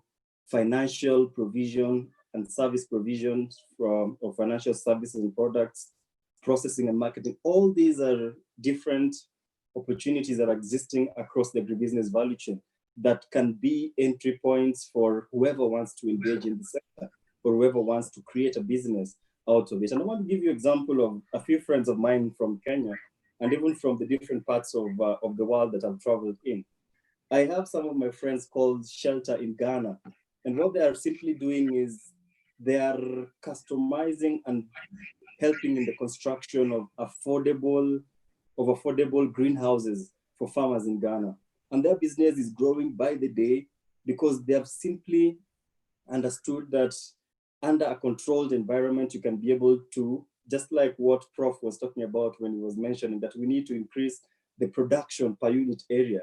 And so in a small greenhouse, once you optimize the conditions, you're able to produce more because again, you're mitigating against the effects of pests or diseases that could affect your crop. The other example that I'll give is a friend of mine in Senegal who has come up with a very affordable irrigation equipment. We are talking about global change. We are talking about global warming, where access to say water is becoming scarce because our rivers are drying and maybe things like that. And how are we going to optimize the amount of water that we use for production? Because crops, actually, as was said, crops do not need, for instance, rain. Crops need water. So how do we utilize the minimum resources that we have to make sure we optimize and really improve our productivity? Because once we improve our productivity with dependable markets, definitely we're going to improve our income and also improve our household resilience and our household endeavors. And so I think through these examples, I have been sometimes, persuaded that the young people mean business. And I think that's a statement that Madame Lois resonates with very well, because young people have come out understanding that now after university with all these degrees, with all these good, these good degrees that we have, we are not going to get jobs. So how do we create opportunities and platforms and companies that really are going to transform the food system in our countries, the food system in our globe, the food system in our continent, but also providing opportunities for other young people to get employment, to showcase their skill set, showcase their abilities, And that's where the conversation is going. And I like also my brother from South Africa who did mention about an interesting model that already we are putting up in Kenya, the agri-hubs. The moment we localize solutions and provide local solutions for local problems at that very community level through these agri-hubs, these are going to provide more opportunities for even my mother down in the village to get an opportunity to improve her business, just like Esther said from Namibia. So how do we make sure that agriculture becomes sustainable, agriculture becomes, dependable, a sector that, because I mean, I saw in the news, in the dailies the other day, and that was a very inappropriate writing by a local daily here, where they were saying, for the teachers now who don't have anything to do and don't have any other thing to do, they can resort to odd jobs like agriculture. In this time and age, somebody still refers to agriculture as an odd job. How unfortunate.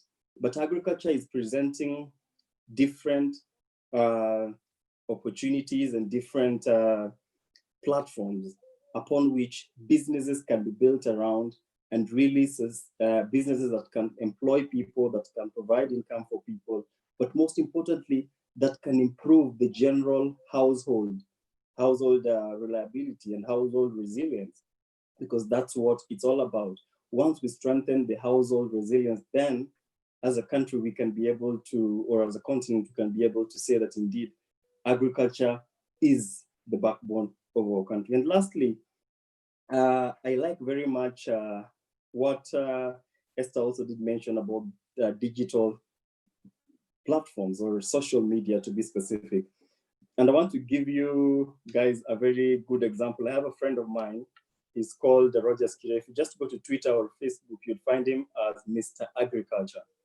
He started just sharing information on agriculture from his handset way back while he was in campus. Right now, he has, I think, over 65,000 followers on Twitter, simply because he has been sharing information on agriculture. And right now, he has metamorphosed it into a business and is helping companies through his platforms to share information, share new ideas, new information, new products, and it's really going big. So I think not only the young people can leverage on these opportunities, the women can leverage on these opportunities, because let's face the facts, 64% of the agricultural labor comes from the woman. In as much as, yes, we are talking about the general farmer being 59 years old while the consumer is 17 years old, but the people who really involve themselves in agriculture more are women. And the moment we partner, like I was saying, we work together with these women, with their innovative solutions that they have come with over time, then we can be able to really build sustainable businesses and leverage on these opportunities that exist across the agribusiness value chain. I want to lastly mention a friend of mine from Uganda as I come to a close. This is my very last comment, moderator. My last comment I draw from Uganda. And Uganda has a lady called on Twitter, Slay Farmer. She's a professional teacher, but also a renowned and celebrated tomato farmer. And she has decided to put up a business around tomato farming. And if you go to Uganda, she's now known all over the country as the Queen of Tomatoes. Why? Because she simply stepped out of her comfort zone of being a teacher and being a professional to the farm and created a business around it. And now she's not only helping through consulting, where she gets paid to help you set up your farm, but also owns a large piece of tomato farm. My simple comment, if you can forget everything I've said, is young people, my fellow brothers and sisters, it is time we drop this comfort of we are youth and we need to be supported. No, it is time that we have to mean business. We have to go out there, dive in deep, and let's see how it goes. And I can assure you, the future is very, very bright. And to our parents, to the different organizations that I've had being mentioned, the BIDCOs and all that, partner with us who have dived deep, who are doing something, we will not mention to you our successes. Of course, we have made tremendous success in this industry too, but we'd like to partner for scale and impact. Thank you. Thank you, Ronald. Ronald, you've dropped so many gems there, so many truths, so many. It's hard to pinpoint one or two or three, but I like that attitude. I think the situation with like in South Africa with Phumlani, maybe he can attest to that, where the funding that was there was made available with to just business ideas and not to actual workers. I think is what you're speaking on, because whenever there is funding, the ones with the biggest papers, the ones with the street smart of getting the papers are the ones who actually get the funding, but those who are actually working, sometimes they miss out on that. And I think it stems from that attitude of let's support the youth, let's save this youth, rather than thinking let us sit down with them and partner with them and see what it is that they're bringing on board and see where it is that we can plug in with them. So thank you for actually emphasizing on that point. That will stick with me.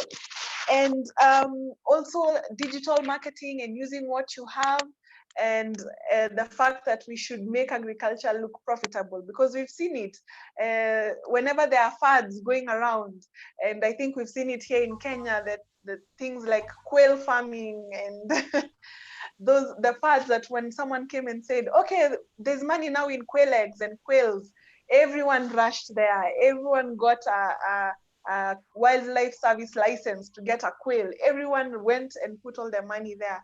So it's not that it is not cool to the youth, or it is not, it's the profitability is what we're looking for. And we wish you all the best in your agribusiness, and we would like to partner with you more and connect with us more here on this channel and see how we can help each other across the world. Thank you, Ronald. So our next speaker, we are going to Rwanda now. Adrian Busingye. He is a top leading entrepreneur in Kigali. He's a managing director of Crown Agro Initiative Limited. Welcome, Adrian. Muraho. Muraho. Can you hear me? Yes, we can hear you. Welcome. Well. Did I say it right? Yeah, sure, you did. Well, my name is Busingye. Okay.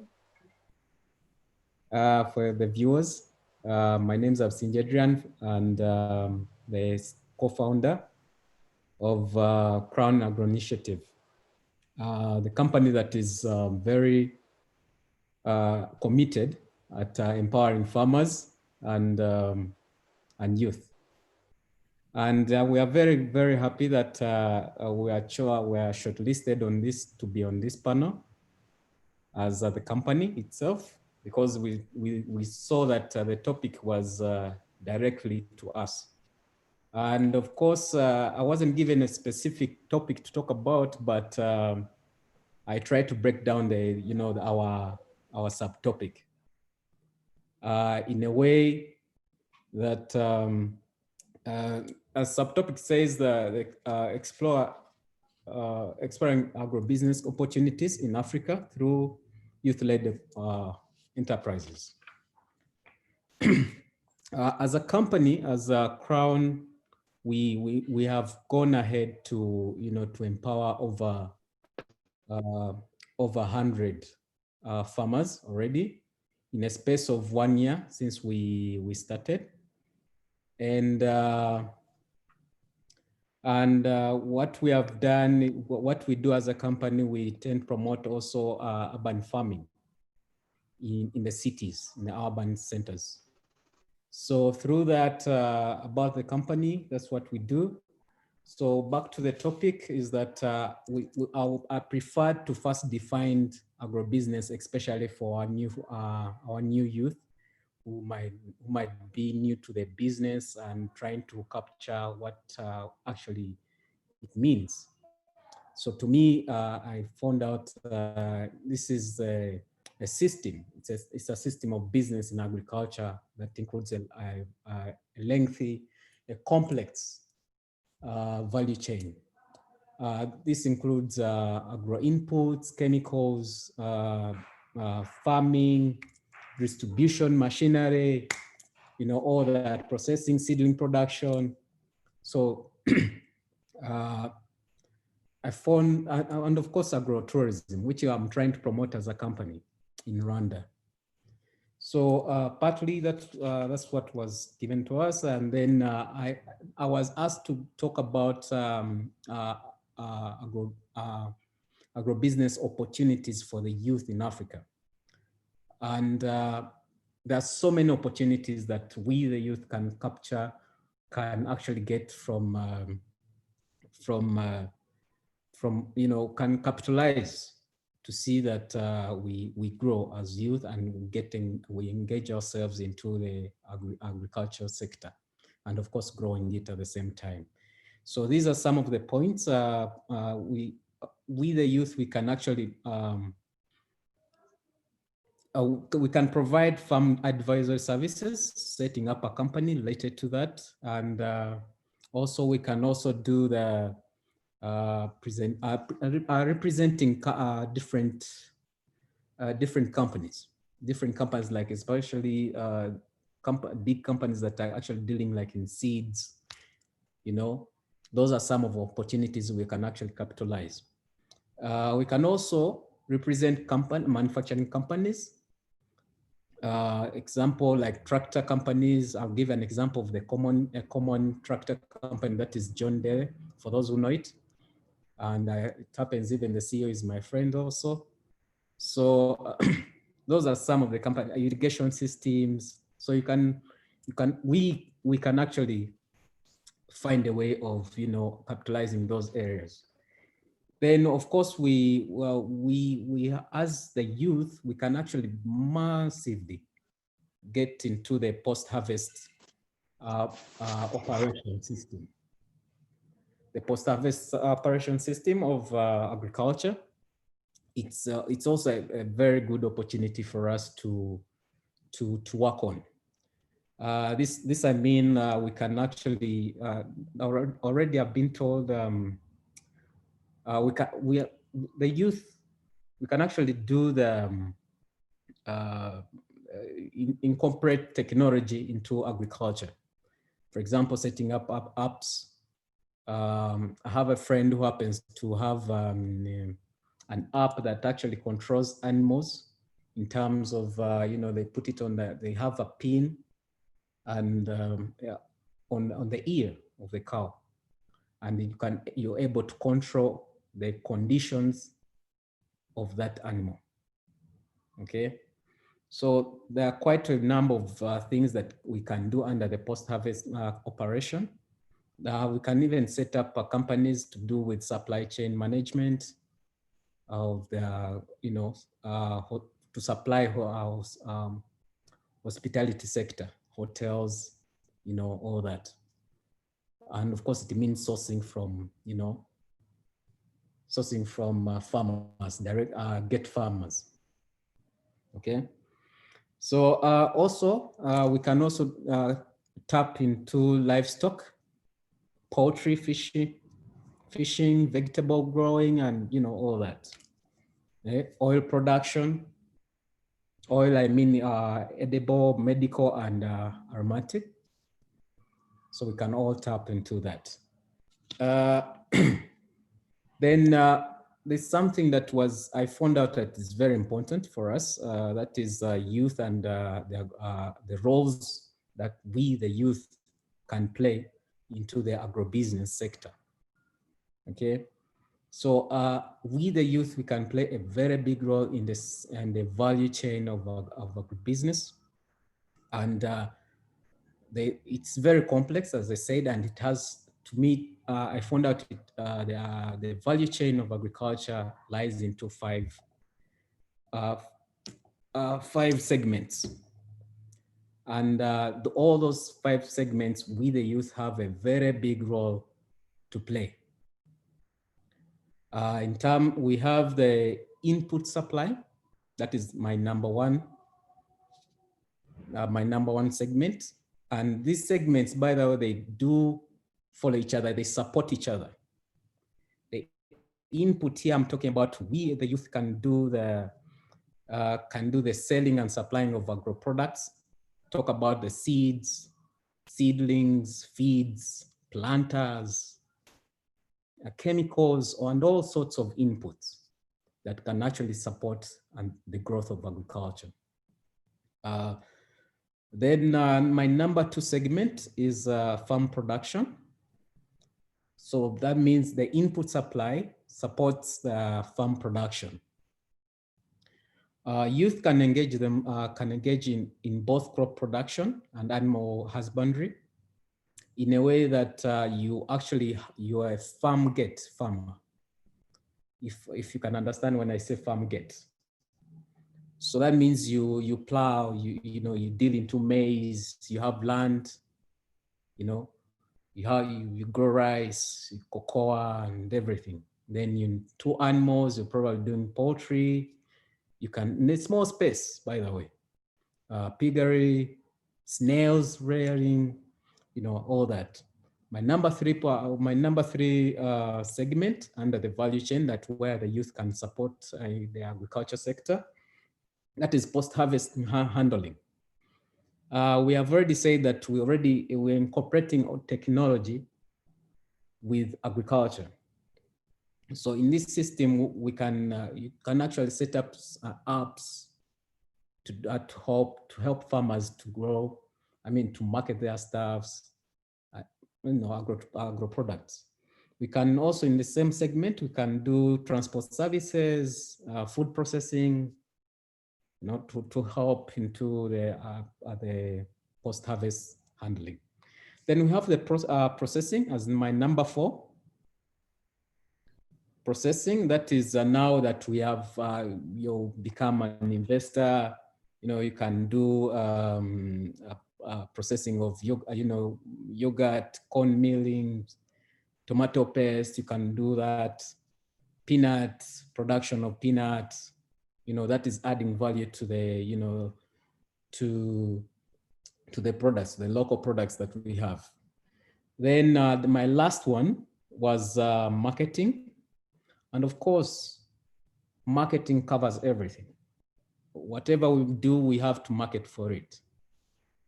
Okay, so that is, we can do wholesaling, we can do retailing, distribution, trade and exports, processed products, selling them to the markets, both international and local. Then,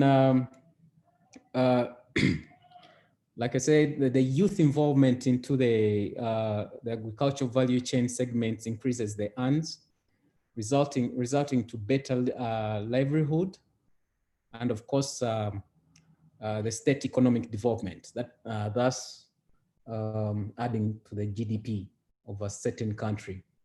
Okay, so however, I felt like it was very important also for me to mention that some of the challenges as we, the youth, face in the sector.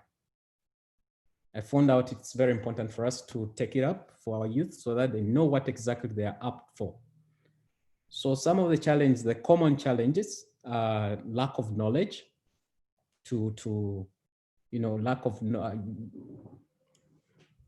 lack of knowledge into the agribusiness skills. You don't have the skills, you just enter the business and definitely you're going to go down. So in most cases, it's good to first consult, then, you push hard, you do research. Then we have lack of startup capital. We have good luck, like for example, in Rwanda, that the government itself has come up to give grants to youth, that capable youth that have come up with career projects and funding them almost like 100%, which is very good for the government. The government has also, like in Rwanda, it has worked with it has set up an organization that actually is meant to support agribusiness. Get? And that is Adrian, time check, please. Thank you. Yes. Thank you so much. Thank you, Sonia. Yeah, you finished? Okay. All right. Thank you, Adrian. It's very impressive that for such it's not really a small country. Rwanda is a mighty country, but small in size. And you have empowered over 100 farmers in the city. That is very impressive. And your call to actually use indigenous techniques to find solutions is what I think Dr. Rupa was also talking about, making apps that will help the farmers, not inventing new things, not recreating the wheel, but using what we have and using the technology that we have to enhance our livelihood. So thank you, Adrian. And we wish you all the best, and we hope that we can partner across the world and do more of this. If you have those apps that are available, we can use them all across the continent and across the world. Thank you. So our next speaker comes from South Sudan, Nyamach Hoth. She's a top entrepreneur in agribusiness. We welcome South Sudan, our youngest country in Africa. Nyamach, please unmute your audio. Yeah, thank you so much, Wanja. Welcome. Yes, it's a privilege to be in this forum and share what we have and also learn from one another. I'm actually the founder of Future Savers Network, which is an organization that aims to protect the environment and the future, which are the coming generations. In this organization, can you hear me? Hello? Yes, we can hear you loud and clear. All right. So I'm actually the founder, and the objectives were to protect the environment, food security, and our children. So currently, we are working on a project which is about gardening and trying to train the orphanages on how to do business in agricultural area. So the topic today is very important. Many of us may not be agriculturalists, but we know one way or another, every day we eat fruits, we eat, all these one are agricultural products. And we might want also to join and be part of that. So when we talk of agribusiness, let me just go back a bit. It's agribusiness is agriculture and business. So that's mean business that is concentrating on agricultural products, and it has a lot of stages, like we have production of farming. You can be a seller, you can be a marketer, you can be a processor, like most of us have said it earlier on. It's not necessary to be in the farm, because most of the youth now, we fear going to the farms. You don't want to get dirty. You think farming is for all generations. But I want to tell us today that that's not the case. You know, that's not the case, because farming, whether you are educated or not, you will have something on your food. You will have something, you will earn some money without any education. So 2 days ago, we are talking on vocational training, and actually training on agriculture is a very important aspect. So with Future Savers, we started a project where we are going, it's ongoing. We go to orphanages and train the youth, because the orphanages comprise of youth and we have children there, and telling them, look, don't just wait for somebody to come and give you food, for someone to come and give you clothes, or for someone to come and pay for your school fees. And we're telling them, you have a lot of lands, you have a lot of space where you can plant crops, high value crops, which then they can take to the market and actually not just be receivers, but they're going to be givers. So I'm actually just involved in the training and giving advices to these orphanages. This is just a program we started with orphanages, and we're going to go to households, to women groups, telling them, look, we have to come out of this state of depending on people. And this is a main problem with us in Africa. And we actually call it dependency syndrome. You know, most of us are waiting. You have a backyard, you have a place where you can produce, but we still wait, you know, to be given something. We have, most of our lands are very arable. Most of them are not used. We have very fertile lands. We have good rainfall. So, but we still wait, especially as the youth, we still wait. You know, for my father to give me this and for my grandmother or my uncle to give me this, especially for us in South Sudan. So engaging in agribusiness, it's not just going to the farm. If you don't have a land, you know, our professor said it earlier that the main challenges for youth is land, capital, you know. But if you don't have a land, then be a marketer. Somebody might have a farm somewhere. Be a marketer, you know, market those products. That way you're already in agribusiness. If you cannot market, do the packaging. There are people who do their the peanut butter and all this, package them and put your logo somewhere there or your name, produced by so and so, and take them to the market, you know. If you cannot do the packaging and everything, you know, you can supply or, you know, get to some companies, you know, and link them to the farmers and supply agro machineries, agro things like fertilizers and seeds. Still that one, if you cannot do all that, you know, we know that in African context now, the main problem we have is the waste management, you know. Now in the West, we have the organic waste from our kitchens, from our, you know, this organic, compost it and take it to farms and let them buy it as a fertilizer, you know. With that one, you will not really need a lot of capital because this is a waste. This is something that is already discarded that has to go to the landfill. So in doing so, we would have actually protected our environment, you know, by this product getting to the landfill.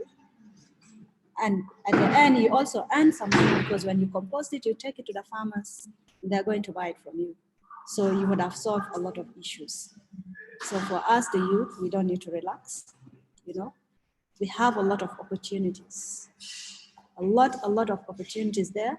As my brother said earlier on, that we have to get out of our comfort zone, you know. We get out of our comfort zone.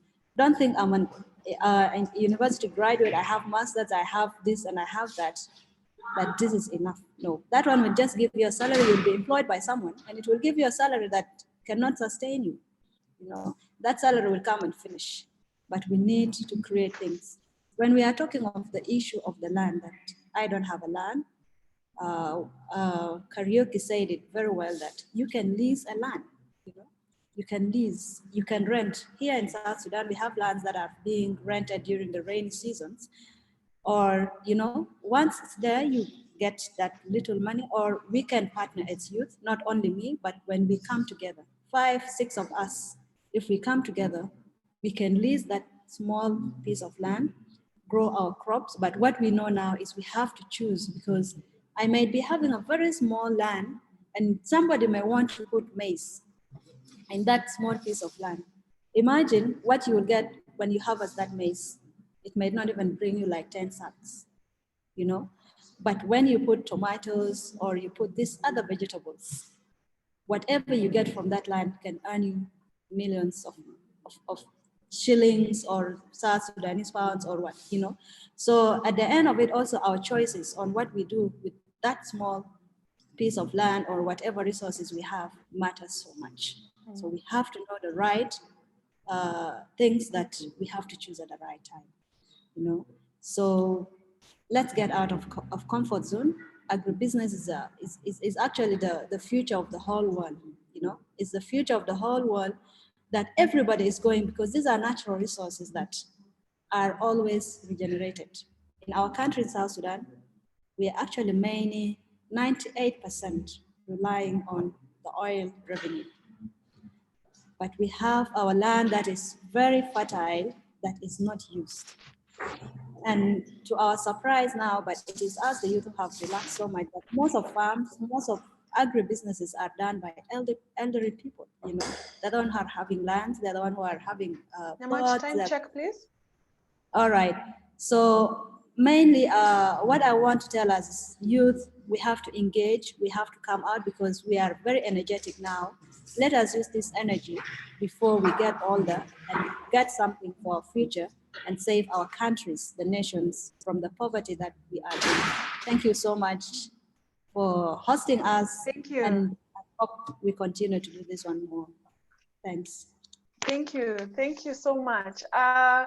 You have introduced us to another aspect of your organization, what you do, the Future Savers Network, protecting your environment and ensuring food security. That is one aspect that also we must be cognizant of when we are getting into farming, because for a long time, especially in Africa, farmers are usually blamed for depleting the environment, maybe by harmful farming practices, maybe by deforestation, by again with the choices of the foods that we decide to grow, that they require so much resources that they deplete the land resources. So we would love to hear more about that, about your work, what you're doing in that arena, how we can also implement such measures to protect the environment as we are also farming. So maybe for the next forum, we can ask our host Lois for us to learn more about this in-depth techniques that we have. Thank you, Nyamach, and also for welcoming us to your country to list and partner with you in South Sudan. It's amazing to hear that. Thank you. Okay, today we had so many speakers, but they were all so valuable. And we've come to the final speaker, last but not least, from Botswana. We have Kabo Thakudu. He is a leading agribusiness entrepreneur based in Botswana. Welcome, Kabo. Thank you so much. I hope you can all hear me. Yes, loud and clear. Can you hear me? Okay, thank you so much. Yes, I'm not actually trained in agriculture. I'm into media, particularly trained as a television director and producer. But, I've had so much interest in farming for some time, particularly about 2 years ago. One of my very closest family members decided to purchase a big land. So that interested me into agriculture. And I actually started a company by the name Plantation Group, which I intended to buy and sell agricultural products. And to be honest, I think it has been one of the best decisions I ever made in my life, because of the profitability, what it has actually brought. And it opened my eyes. And, we all know we have to eat every day. And, the kind of opportunities that came with it and interacting with farmers, because the main thing that I actually do is I interact with farmers because I don't farm myself. So I get to farmers who have products, and it has actually taught me a lot. I've learned a lot, particularly in farming. And, like I say, for me, I actually buy and sell. So I get really encouraged by such platforms that you have created for us today. And I've heard a lot from Dr. Rupa, Professor Dominic, and even Mr. John, the kind of inspirations they've given us and the opportunities that present themselves. And particularly, there's something that Ronald said that really touched, and it was very profound, that when he mentioned that, the kind of perception about that, for us to get young people into farming is to ensure that it becomes profitable. Because, the perception for me when I grew up as a young boy, all I knew was that our parents had a lot of, our grandparents had a lot of cows, had big farms, but we didn't see money coming in.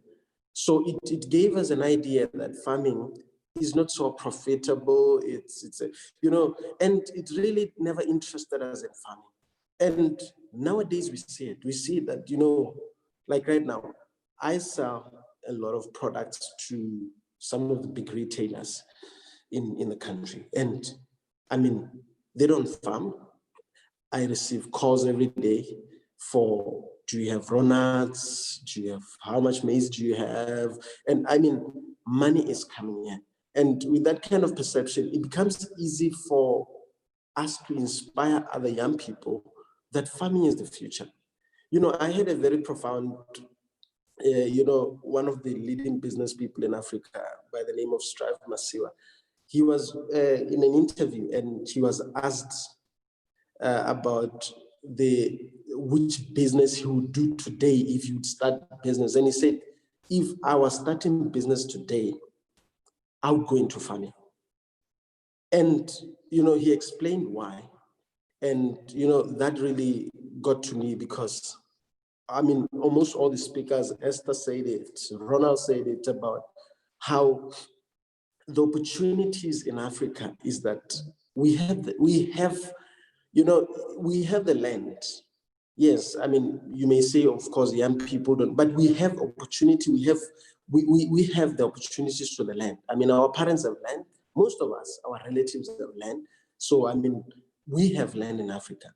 I know of a lot of royal families that actually farm from Africa, and these goods go to America, these goods go to Europe on a daily basis. So I think that actually shows us the opportunities that are there in farming. And we can do much more. I mean, we are the best when it comes to small stock. I mean, even best beef.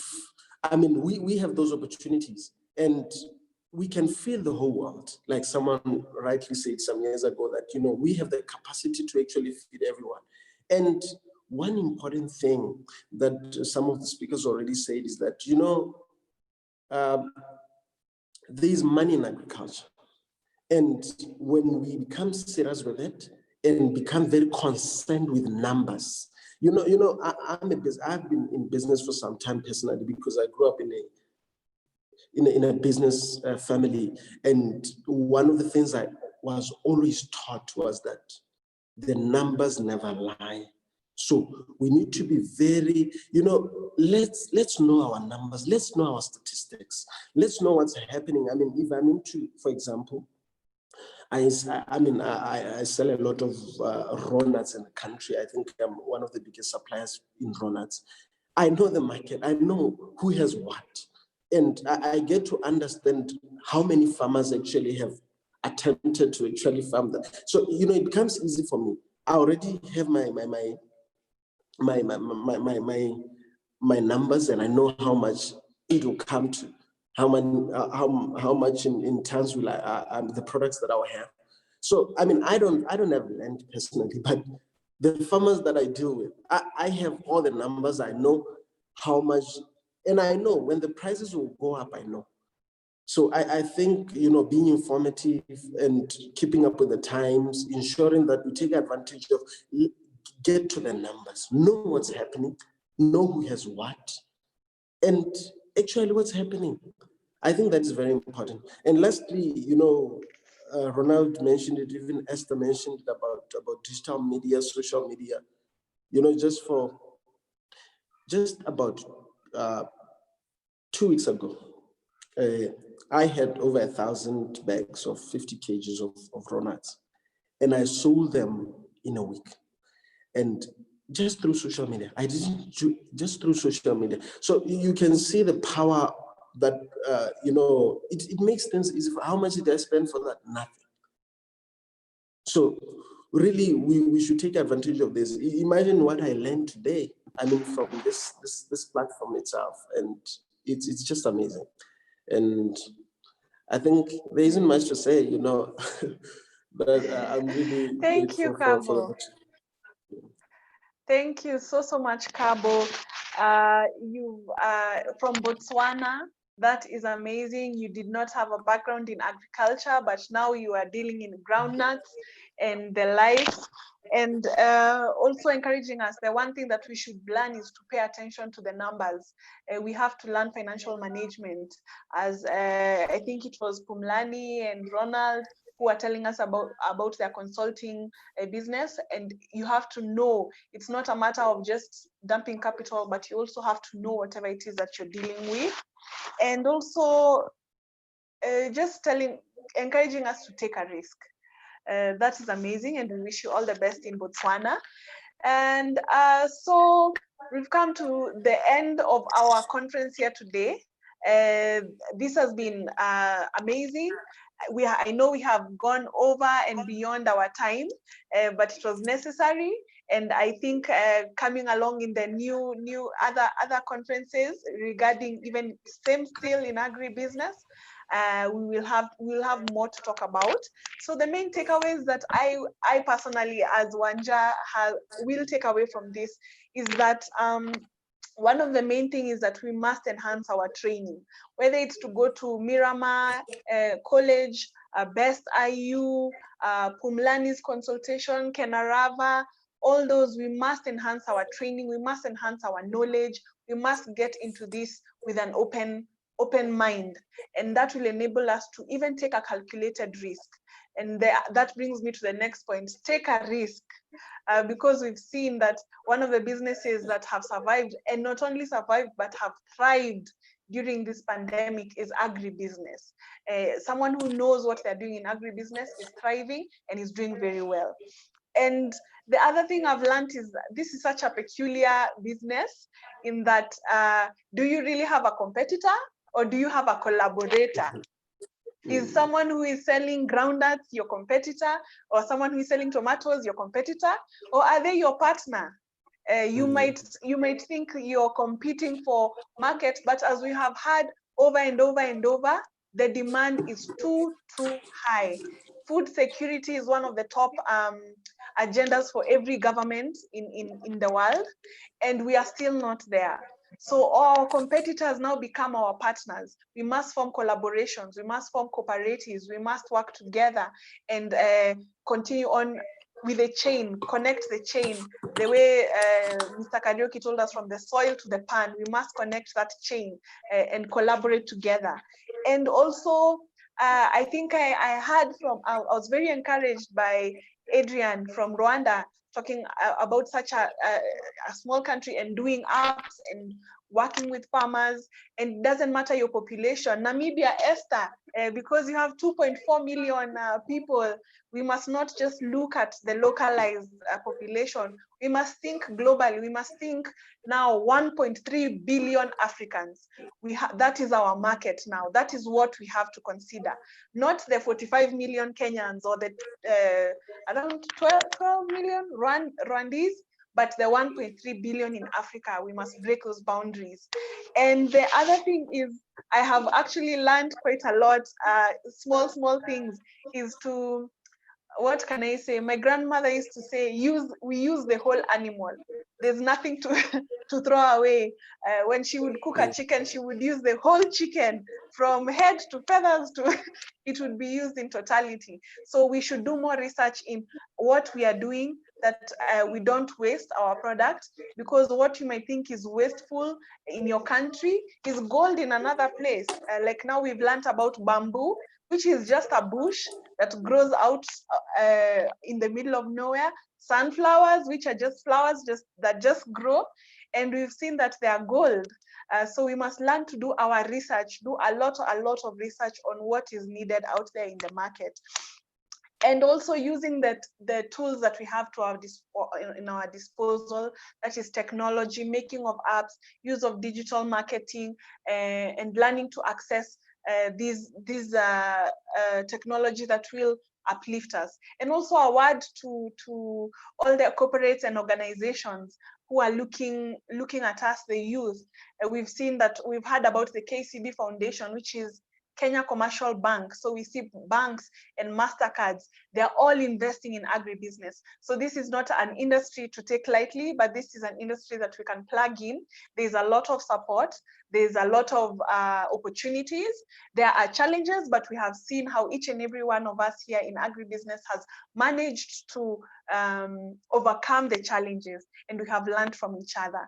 So I hope that for me, myself, I'm living here full, and I'm going to look for how I can convert my small room to grow mushrooms, or to grow tomatoes, or to make a step ladder and use agroponics. So, and I know I am not in that business, but I know that with the knowledge that I've learned here today, I will go far. So I thank you and I appreciate you all for coming to this conference. I appreciate you also with the patience that you've had to sit here for 2 hours and learn from each other. That is not a small feat. I recognize the presence of our presidents here from World Women Leading Change. Thank you so much for joining us and for participating in this. Our mandate as World Women Leading Change is to open the world and open the youth and women to opportunities that are present here now, and how we can survive this pandemic, and not only survive, but thrive and grow and make the world a global village, in that I can transact with someone from India and in real time and conduct business and make money and uplift everyone around me. So thank you so much for joining us. And I wish you a lovely Eid Mubarak, Eidul Adha to my Muslim brothers and sisters, and a lovely weekend to all of you. Thank you. Thank you. I will Bye hand bye. back over to Lois. Oh, thank you, Wanja, so much for a job well done in moderating this session. I was green when I was joining this conference today, because I think agribusiness has not been my cup of tea, but I can attest to the kind of knowledge I've left here with today. I'm excited to host part 2, because I have seen so many opportunities for myself as a banker. I never thought I could be a farmer, you know, but I think interacting with these young people and interacting with these experts in agribusiness has opened my eyes. Thank you so much, Professor Dominic, for being with us, Professor Mwenja, Mr. Kariuki. Dr. Rupa has given us her apologies. People who know me know that I'm very passionate about young people, and I love opening doors for young people where I can. So Professor Mwenja and Mr. Kariuki, I'll be calling you because we need to follow up on those partnerships with MasterCard, with Miramar, with KCB Foundation, with Bidco. It is time we started opening those markets for young people. I love what he's called Ronald has said, that we need to start now partnering with young people. It's not about the support, it is about now partnerships. I got so excited when Mr. Kariuki talked about the bamboo. We need now to explore that market, Wanja. We cannot now be sitting here every time we're listening about bamboo. And yes, we heard so much about bamboo. You know me, I'm aggressive. I'll come for that contract for the young people and for the women in business and women in WWLC. Thank you so much for being with us. I hand over to my president of Africa, Ambassador Alice Kamunge. I've seen she's joined us. Ambassador Alice. And thank you to all the young people. Thank you so much. Young people mean business for real. Yeah. For sure, we mean business. Yes. Yeah. Is Ambassador? I think Ambassador Alice is not. Hello, I'm here. Thank you so much. Today I'm going to the farm, Lois, President Lois and Wanja. I'm heading to the farm, and I can't wait to farm the farming we have been taught today. I've learned a lot about seedlings, and I'm going to practice what you have learned today. I don't want to take so much time because today we are listening to our great minds talking to us about farming. I want to take this opportunity to introduce World Women Leading Change. Our speakers, thank you so much for coming through for us, to support us and support the youth, support women, support farmers, because like you have rightly said, farming is the new normal. And that's why we really appreciate the support you have gotten from India, Dr. Rupa, who has taught us so much about farming. And today we have been joined by other great minds there to teach us about farming. I think by the time we finish this COVID, everybody will be a farmer and everybody will be billionaires. And I can't wait to be the first billionaire in farming that I've already started. So for the people who have joined us today for the first time, this is World Women Leading Change, which was introduced to us by a great leader, Dr. Ira from Indonesia. She's our think tank. She's our backbone. She's our spine, because she's the one who has brought this wonderful forum to Africa, and we value her a lot. She has taught us so many things, and today we are very grateful that she has made it possible for us to have this other forum to discuss about farming. And we have many leaders from Africa. We have a leader from South Africa called Ambassador Debbie, and we have a leader from Lesotho. We have a leader from Namibia. We have Zimbabwe, Mozambique, DRC, Congo. We have leaders from everywhere, Sudan. We have a leader from Rwanda, Burundi, Kenya, and we are still recruiting. We have Nigeria, we have Sierra Leone, and we are still recruiting many countries in Africa. So our speakers today, please support us so that women in Africa can have a voice. We want women in Africa to have a voice, because when we speak as women, you know, we are speaking for the family, we are speaking for our children, we are speaking for our husbands, we are speaking for business, because when you empower a woman, you empower the nation. So that's why we are very grateful that you have accepted to come and speak to us today. So without wasting time, I would want to give our global president, Dr. Ira, so that she can tell us our dreams and recognize the presidents who are in the house. So Dr. Ira, please. And sorry, my name is Alice Kamunge from Kenya. I'm the president for World Women Leading Change Africa. And Dr. Ira is our global president, and we welcome her a lot and we love her. Dr. Ira.